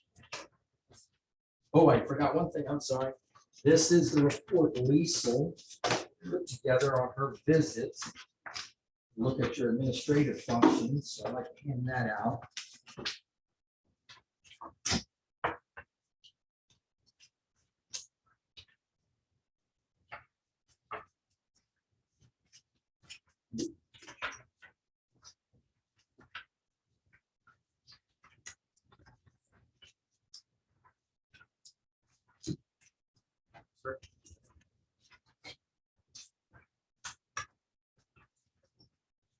Questions? questions? I think everybody's asking already. Well, Thank you so thanks, much to the yes, entire thank you. team. I appreciate it. We truly do appreciate you taking the time and giving us all these things. We know There's we're a on lot the to right look path, at. but there's a lot to look at. We've got Dr. Byers helping us guide us along the path, and I think we're all excited about where we're going. We do appreciate all this. Bird. Sure. We received notification on December 21st from Chief Woolridge that we received a letter from the Commission on Ethics. Their final hearing is happening. It's not as big as it sounds. On the 21st, which is tomorrow. Yep. It's in Tallahassee. It's 10 minutes. Basically, the letter says that the complainant or the respondents can basically just tell their side of the story, but they already have all of the information they needed. It seemed very cursory. Talked to Kevin about it. We decided, hey, let's call. If you need to be there, fine. But if we can appear telephonically, that's probably the easiest thing for us to do. So at least make sure of what's going on. Contacted the Commission on Ethics, and we are neither, as an entity, the nor the respondent. So we're not even entitled to go, and we can't go telephonically. So I will wait for whatever the final outcome is on that. I wouldn't have much to add. We've already provided them with all the information that they've asked us for, beginning with our opinion letter on the investigation and everything. So we'll have to wait and see on that one, but there really wasn't an option for us to attend. That's happening tomorrow. It sounds like we need to probably postpone it one more meeting. I hope. I don't know how long it will take them to issue findings or come out. We have a motion to postpone the complaint by the fire chief Woolridge. Moved by Mr. Voss, seconded by Mr. Whitmore. Any discussion? Hearing none. Any opposition? Hearing none. Motion passes. Postpone. Go ahead. You also asked me, and if you'd like to get into this another time, that's fine too, to look into the Spaceport's use of the spaceport name. Yes. So let me catch this. So as you know, we had our workshop on the name change. Probably our go-to, or the thing we were leaning towards, was using the word Canaveral in some way, shape, or form, keeping the Space Coast Regional Airport its own name, as it's known throughout aviation circles, at least. That we wanted to kind of separate the two. That was the wishes of the board. I did have a meeting with Janet Petro. She's the director at KSC, and her deputy Kelvin. And just to kind of give them, as we stated, give them a heads up of kind of where we're going. They were very appreciative. Obviously, they're very interested to hear what we're planning. They keep up to date with the FAA licensing and that type of thing, obviously, and the businesses that are reported to be interested and that are coming here already. The first concern that she had was with 45th Space Wing, which was one of the things that I brought up, and that we are still working through from a legal standpoint to see exactly where we stand with that. And the use of the Canaveral name, since they already use Canaveral as the name of their Space Force station. And then the second issue, which is probably the bigger one, is the Space Florida use of the name Canaveral Spaceport and Canaveral Space Center. That at least from Ms. Petro's standpoint, has been used by the Space Florida Agency going back several years now in a way that they are trying to kind of brand the entire area. And when I say entire area, it was mostly Canaveral Space Force Station, if you want to say Air Force Station, but the pads on the Cape, Kennedy Space Center, and then also Port Canaveral because of the return of the boosters and that type of thing. And they were trying to make that, and they have used that name multiple times in both federal and state presentations and legislative. So something that I then called Adam, and he's working on that. So I think we're gonna have to really take a deep dive in that if we're we're going to use Canaveral. It's going to be maybe a bit confusing. Can somebody, as I talked to Em about, can you can't really copyright a city name or a region. But if you're using Spaceport or Space Center along with it, it may very well be something because it's been used. Whether or not they have actually coined that or not, I do not know. We're going to look into that. So bottom line is we need to continue to work through and think what it is we want the name to be. Because Canaveral may not be the best option for us with that bits of information that was given to us. Now, I do have a call into Frank Develop to hopefully meet with him at some point, or at least somebody on his staff to try and get that information. And then Adam's working the legal side of that as well. We want to see where we fit in, and maybe they have a better option and a better idea of how we might fit into that bigger, broader area that they are trying to look at, especially since they're helping us with our spaceport master plan and also the extra industry that is moving west from exploration west. So anyway, that's, so did you find out anything? Some, and I just wanted to start with what I've got so far. So in defense of my own research, I started with National Patent and Trademark Office, Division of Corporations for the state of Florida, and fictitious names or actually registered entities, none of which disclose Cape Canaveral Spaceport as a registered name. After we spoke, I looked it up. The only place I can find it, I don't know about them using it, it's definitely not out there generally that I can find, is that section 331.304 Florida statutes, which was amended to add this specific provision in 2002. So not necessarily contemplating what we would consider a spaceport today, is basically, well, it reads, subsection 1 reads, certain real property located in Broward County that is included within the 1998 boundaries of Patrick Air Force Base, Cape Canaveral Air Force Station, or John F. Kennedy Space Center, the territory consisting of areas within the John F. Kennedy Space Center and the Cape Canaveral Air Force Station, may be referred to as the, quote, Cape Canaveral Spaceport, close quote. I cannot find that anyplace else. The FAA registration, the website that registers and tracks and identifies FAA licensed spaceports does not reflect that name anyway. So it's in the statute, obviously. That's a name that's coined by the legislature for, again, John F. Kennedy Space Center and the now Cape Canaveral Space Force Station. But again, I've not seen, and Space Force is using it. We certainly should continue dialogue with them. Yeah, about both that. the 45th and Spaceport, we need to have to really continue those dialogues. Yes, sir. And I will also continue to talk with Port Canaveral as well, just to close that loop. But I just thought that was an interesting, couldn't find it anywhere. So Do you want it back on the agenda for next month? Yes. Okay. Anything else on there? Anything else in here? How about Welsh? we're resetting depositions right now. Still waiting. Still hanging. Any questions for Mr. Bird? Finance managers, sorry. Very good. Does anyone have any questions on the check register? Did not. Any other questions on the check register?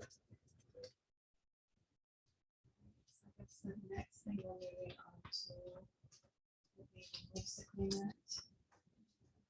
I can see it. I'll dive in. So this was something that Dr. Flynn asked us to bring forward, was the removal of his wing and K&Ts. Doctor, do you want to come up and talk or just talk? Sure. Basically, I use the two little offices over there just to do play physicals. And I mean, literally, after my expenses, I made $1,800 last year. So I'm not in it for the money. I'm doing it to, provide the service because there's not that many AMEs around. And I'd like to continue, but if I have to pay those fees, it just wouldn't make any sense. It would be losing money. So I would certainly appreciate it if you could waive those. We'll move it the direction of the board, but those fees are just kind of pass-through costs for us. So, and I certainly understand that. When I was actively flying, I literally had to cross the state of Maryland to, find a doctor. That was just the reality of it. So I'm welcome any thoughts the board would have on this. So how much is that fee that we're talking about? And what is it The for? fee that, Dr. Flynn, It was $3,100. right, so it was $3,318.88. And what is that for? It is a breakdown of the annual expenses to include a 5% administrative fee. So within the annual expenses, we include the water for the common area here within the building, Florida Power and Light, Dish TV, service, master clean, pest control, and then of course the portion of our property insurance for this building, as it's stated in the lease. And then all of those fees are actually for the common areas. They are not the fees for the individual communities themselves. So how does he benefit from that? I mean, he's just renting a couple offices, right?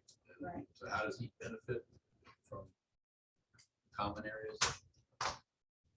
Well, it's just divided among all of the tenants within the building here itself to help maintain, I guess,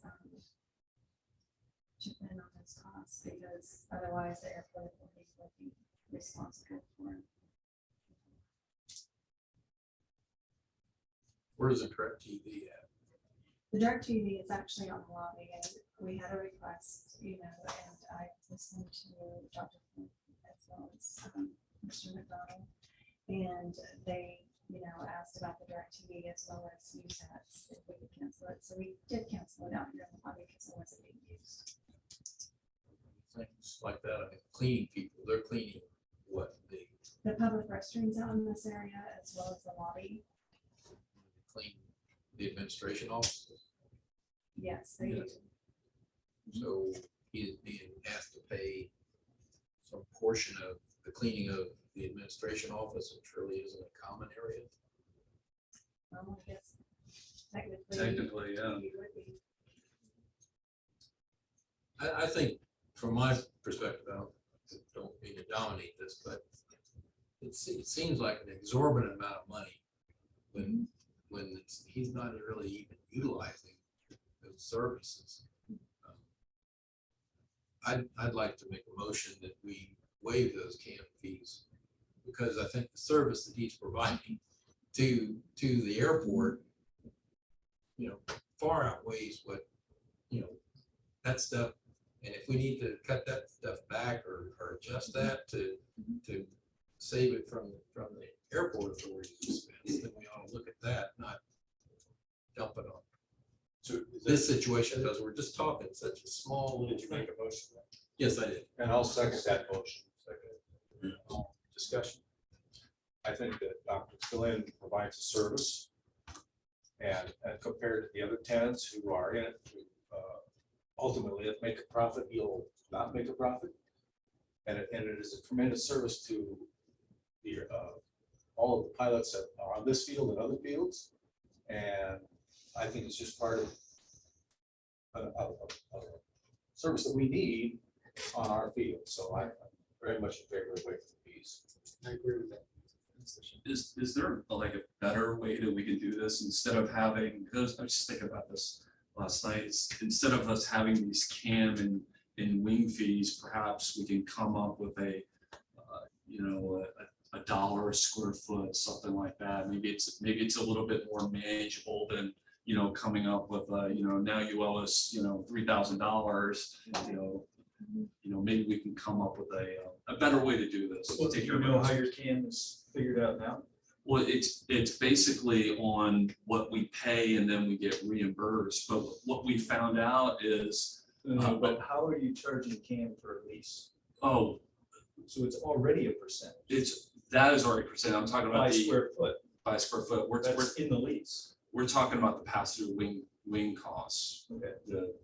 the personnel that come in, the clean, the water, electric. Just So saying, that's part of your CAM. That's CAM is common area maintenance. right. What are the wing fees again? Wasn't it pest control, Yes, cleaning? the power light, water, Dish TV, property insurance. So I guess we don't really know those till the end of the year. I just, maybe it's a better way we can do this while I'm trying to get to. So the thought here is when you have private businesses here, the fact that it's public building is moderately irrelevant. We're ultimately responsible for all of the costs, including depreciation over time, so or amortization. So eventually we're going to have to replace and pay the parking, right? And so what you do is you collect over 20 years a certain amount to do that. On paper, when you have a private business that invites invitees and licensees to your space that would not otherwise be here, that would not otherwise be parking in your parking spaces, that would not otherwise be utilizing your electricity or utilizing your bathrooms, they are increasing the tax on the use of those items. So there's going to be an increased utility. The light's on more because you have somebody here.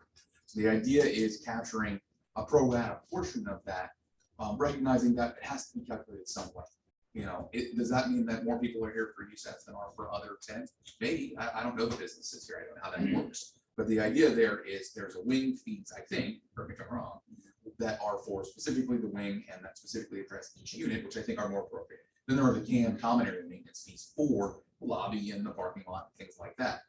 It can't be tied to usage because we can't, that's why we tie it to square footage. So I think, at least in my experience in commercial leases, that's why you have the can fee. It's not just what are you getting from this, it's the use of it and the potential increase. And Adam, I would agree with you under most circumstances. With USATs, they benefit from all that stuff. But in this particular case, No, yeah. we had an empty wing that was bringing in no money, and we would have never, gotten that money unless we had negotiated this rental rate. If there was no way, it would have made sense. He would have never rented it for the extra money. So I don't think it's, I don't think it was anticipated and or conveyed to him when it, disclosed to him or whatever, that's what, that there was going to be something like this at the end.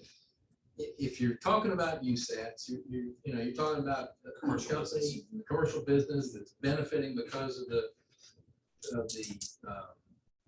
lobby for people to come into, and the direct TV might have been something, but I don't think anybody was using it. Maybe our administration staff were watching, watching soap operas or something on it.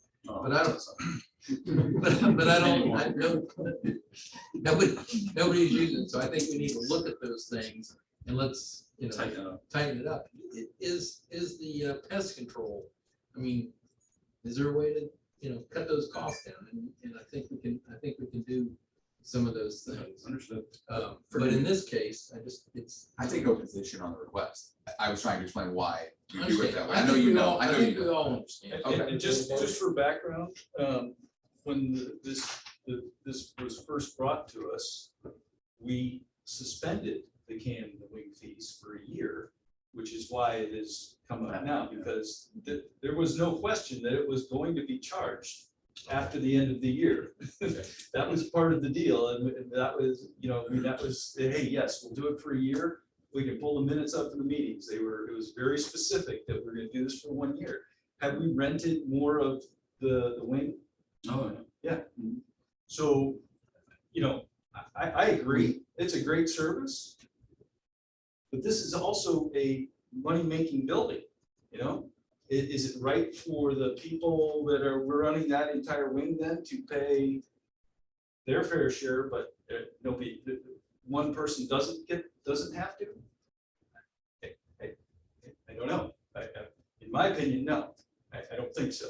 I think, if you're going to be in a commercial facility, which that's what this is, it was built to serve and allow businesses to come in to utilize, then everybody, should be charged the same. If we want to have a FAA flight dock here, then it needs to probably be written into our mission statement that's going to be part of the services this airport puts in, and that the authority absorbs the cost of that as a service to the community. But it can't be just a one-off of, well, you don't have to pay because your business is different than that business. That's a very bad road to go down from a business standpoint, and I think from a legal standpoint. Because if I'm sitting over in that wing, I'm gonna be like, I don't want to pay either. Well, I'm providing a service as well. I'm providing a service, I don't want to pay. So I think we have to be very careful about what we do. Now, I think, I think what we should do is go back and look at how CAM is. It doesn't sound like there's a real good understanding of how CAM was figured out in those leases across the board of every tenant in this building. We need to figure out exact costs, put the budget together and figure out a real CAM cost so that it's not just some random thing out there. And we take a kind of a pause on that, figure that out for everybody, not just for Dr. Flynn, but for everybody. And then we can revisit that discussion as well, because it maybe is the service that this airport authority needs to provide, but there needs to be a legal way to make sure that that's in writing, that people understand why we're doing it and how the authority is supporting that. Okay. Anything else? Sorry. I think it's a valuable service. There are not that many AMEs in the area anymore. Tough to find. They've been tough to find for quite some time. Dr. Flynn, how many medicals did you do this year? Last year I did 197. Are those, and you're first class all the way? Are you certified first I'm a class? senior examiner. I do first, second, and third. Do you get a lot of firsts, or is it mostly second and thirds? Probably. I have quite a few because I've been doing it since I moved to Florida in 1990. But a lot of this play schools send me their students. And when you need Melbourne, they'll come up from Melbourne because they can't find it. Our guys, excuse me, just talked to him. Our guy, Joe McClure, is one of the ones. He's an oncologist down there. He said, since there's just too much paperwork behind it, there's too much hassle. He said, it's not really, he's an aviator, he's got all types of different aircraft. It's just not. So we're looking at who we gotta go to, because there used to be one over in the Atlantic. They went away a few years ago. It's not a fun thing to do. The paperwork is ridiculous. You've got to go to return training every 3 years. The new play surgeon is terrible. Dr. Northrup, she requires all kinds of extra paperwork and stuff. So I know about 6 years ago in the Southern District, there were 7,500 AMEs, and there's less than 2,200 right now in the whole Southeastern Division. So everybody's getting out of it. So let me just weigh in on this. My take on it when I read through it was my familiarity with CAMs and wings. It's like, okay, everybody gets to pay their fair share, and to deviate from that, there would have to be a true and legitimate reason. It would have to pass legal muster. And the other thing is, it sounds like there is a legitimate reason, that he's not in this for a profit. He's not a business. He's providing an essential service that basically feeds what this facility exists for. I think that might be a legitimate reason to go ahead and grant the exemption if it passes the legal muster. So that's where my evolution of thought since I read about it was going. And I like the idea of your suggestion is go figure out a real CAM scenario. So if we're going to postpone to the next meeting, do we have to? Then we don't vote on this. We just need another motion to postpone, even though we already have an open motion for vote. Doesn't work. I got my Robert's rules open and I can't remember. Sure.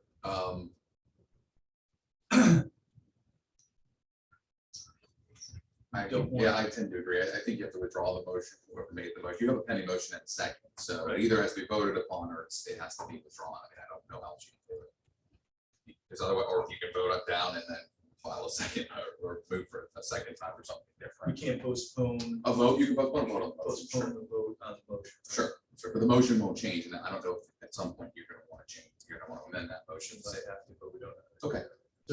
There might be a friendly amendment that would say, let's do this, give them another waiver for another year while we figure this whole thing out. If somebody wants to make that. amend your own.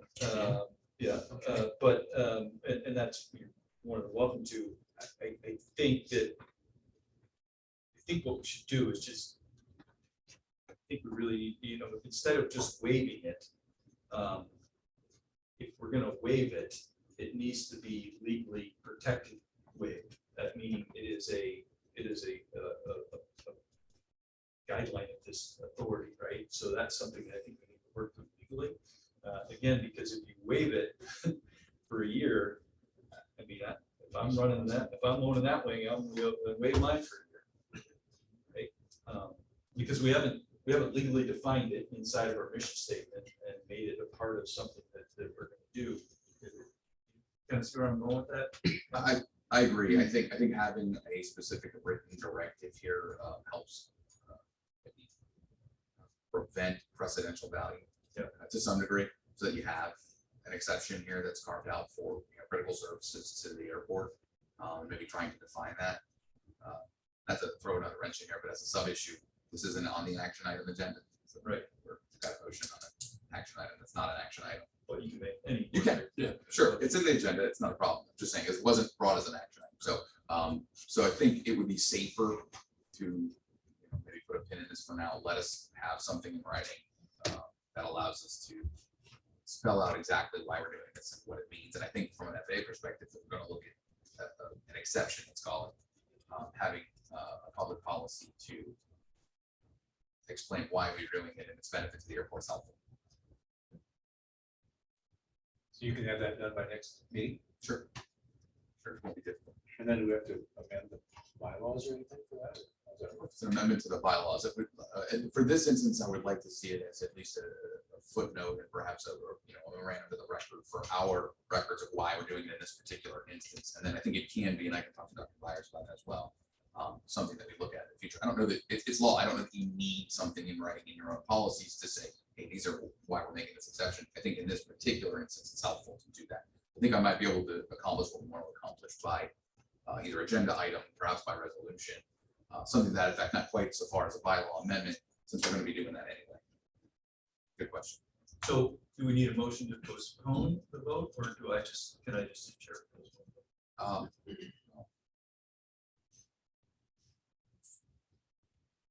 For clarity, it would probably be helpful to have a motion and a second. Our bylaws don't necessarily cover whether the chair can postpone a vote or anything. So it could be withdrawn. It could be withdrawn, but I don't know that they necessarily want to do it. Then you have an item on which no action was taken, unless you then move to postpone. But I don't see why it would be a difference.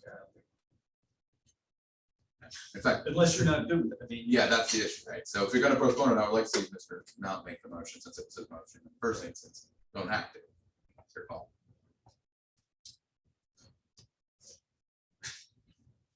I kind of think we need to do something, but I mean, it sounded to me like when we drilled down on it some, that the costs that the CAM were being charged weren't even applicable.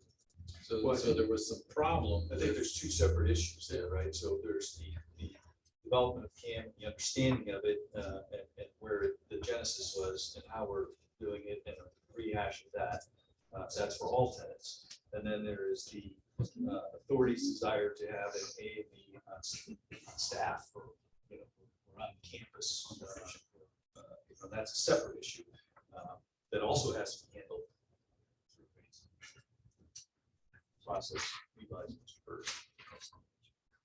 So, I think at least from what I can tell from the temperature of the board, the desire is there to have that as a service. I think the concern from the attorney is that we don't do that right now because we don't have that legally spelled out the way it should be. Realizing there's other tenants in the building. The CAM factor would be completely separate because we still have to figure that out. That's for everybody. It wouldn't be relevant in this case if we were going to call it a service and not charge CAM. But it would be relevant to that individual.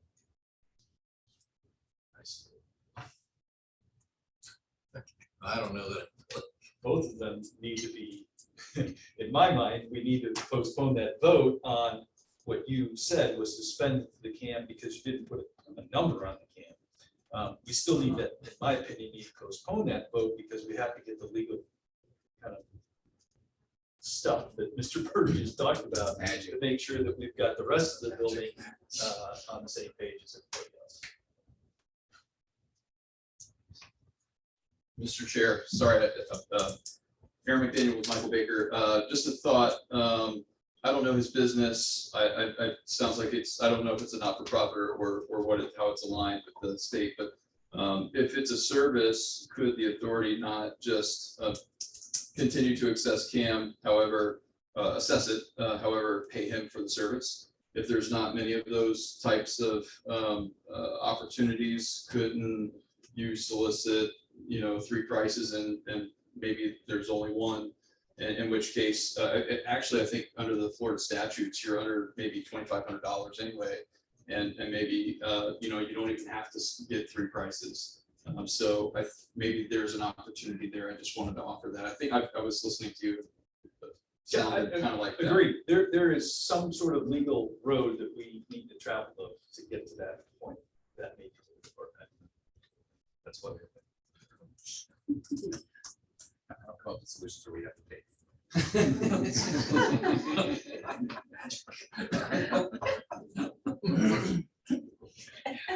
May I say something for clarity? We keep mentioning CAM fees, but it's actually the wing fees that were invoiced. So I just wanted to say that was the wing fees and not the CAM fees. CAM fees are included with this lease monthly. Okay. And these are the additional wing fees.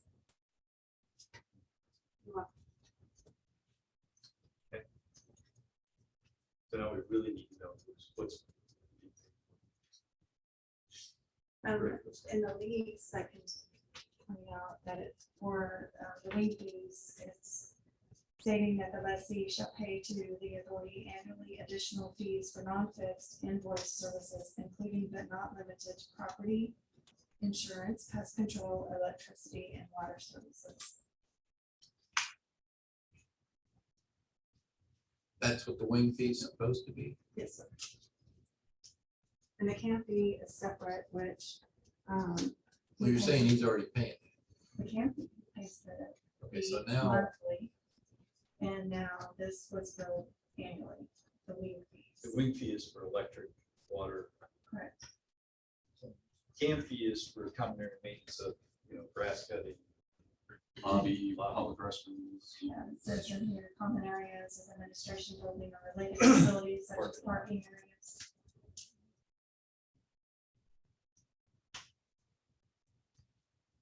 All right, well, I guess.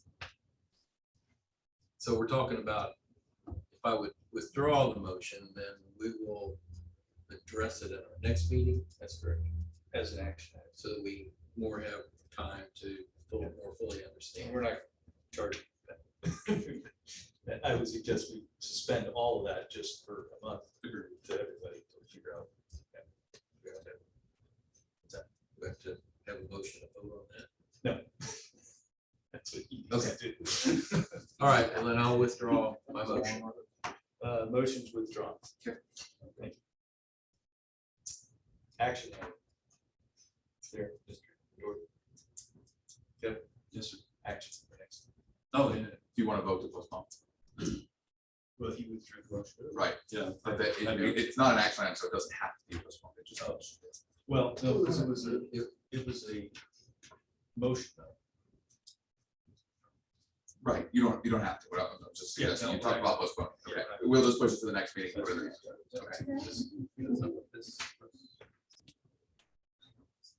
What's that? Me too. I think we're right. It was not an action item, but it doesn't I got matter. You made a motion, any board member can make a motion, whether it's on the agenda or not. but- Okay. All right, thank you. Anything else? All right. Thank you. Thank you, Dr. Flynn. Thank you for your support. All right, authority members reports. Nothing. Mr. White contacted me yesterday. He wasn't able to be on, just asked me to share a few things. Young Eagles will be the 29th of this month, Saturday. This will be held on the north side of the field because 2-5 would not let them use it now, basically. So it'll be limited to, you have 7 airplanes, it'll be limited to 100 kids. Usually they fly 180 to 200. So they'll cut it off to 100 now. Saturday's We are, Kevin and Christy and I are working on trying to make a decision on a new accounting system. We're going to do some demonstrations and trying to dig into it and see things that are there. We still have more work to do on it.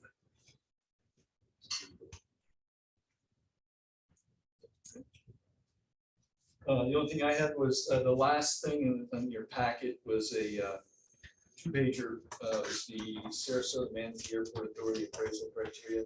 I'm a proponent of not reinventing the wheel, so I asked Kevin and a couple other people to give me some inputs. Looked at probably 7 or 8 different appraisals. I thought this one probably encapsulated the best of kind of what I thought in my mind. There were things that we needed to look at when we evaluate Kevin at his yearly thing. Obviously, we're going to do a 6-month kind of how goes it as it comes up. And what I'd like to do is have everybody take a look at this over the next week or so.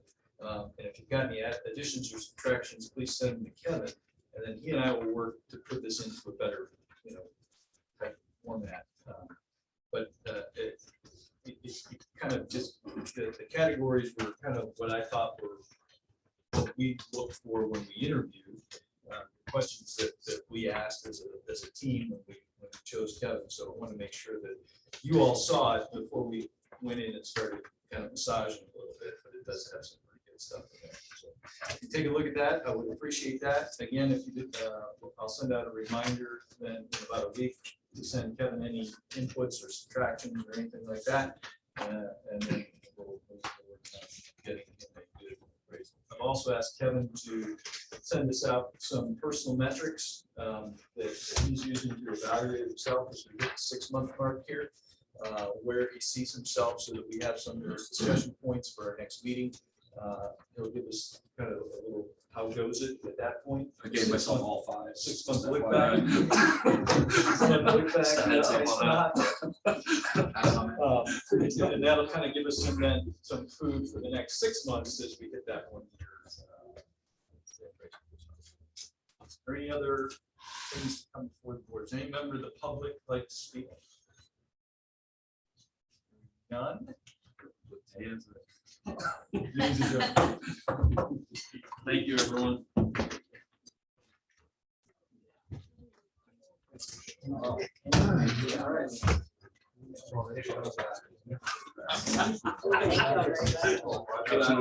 Thank you.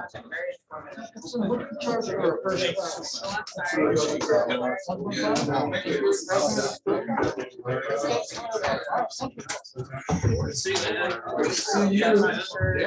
Absolutely. Yeah.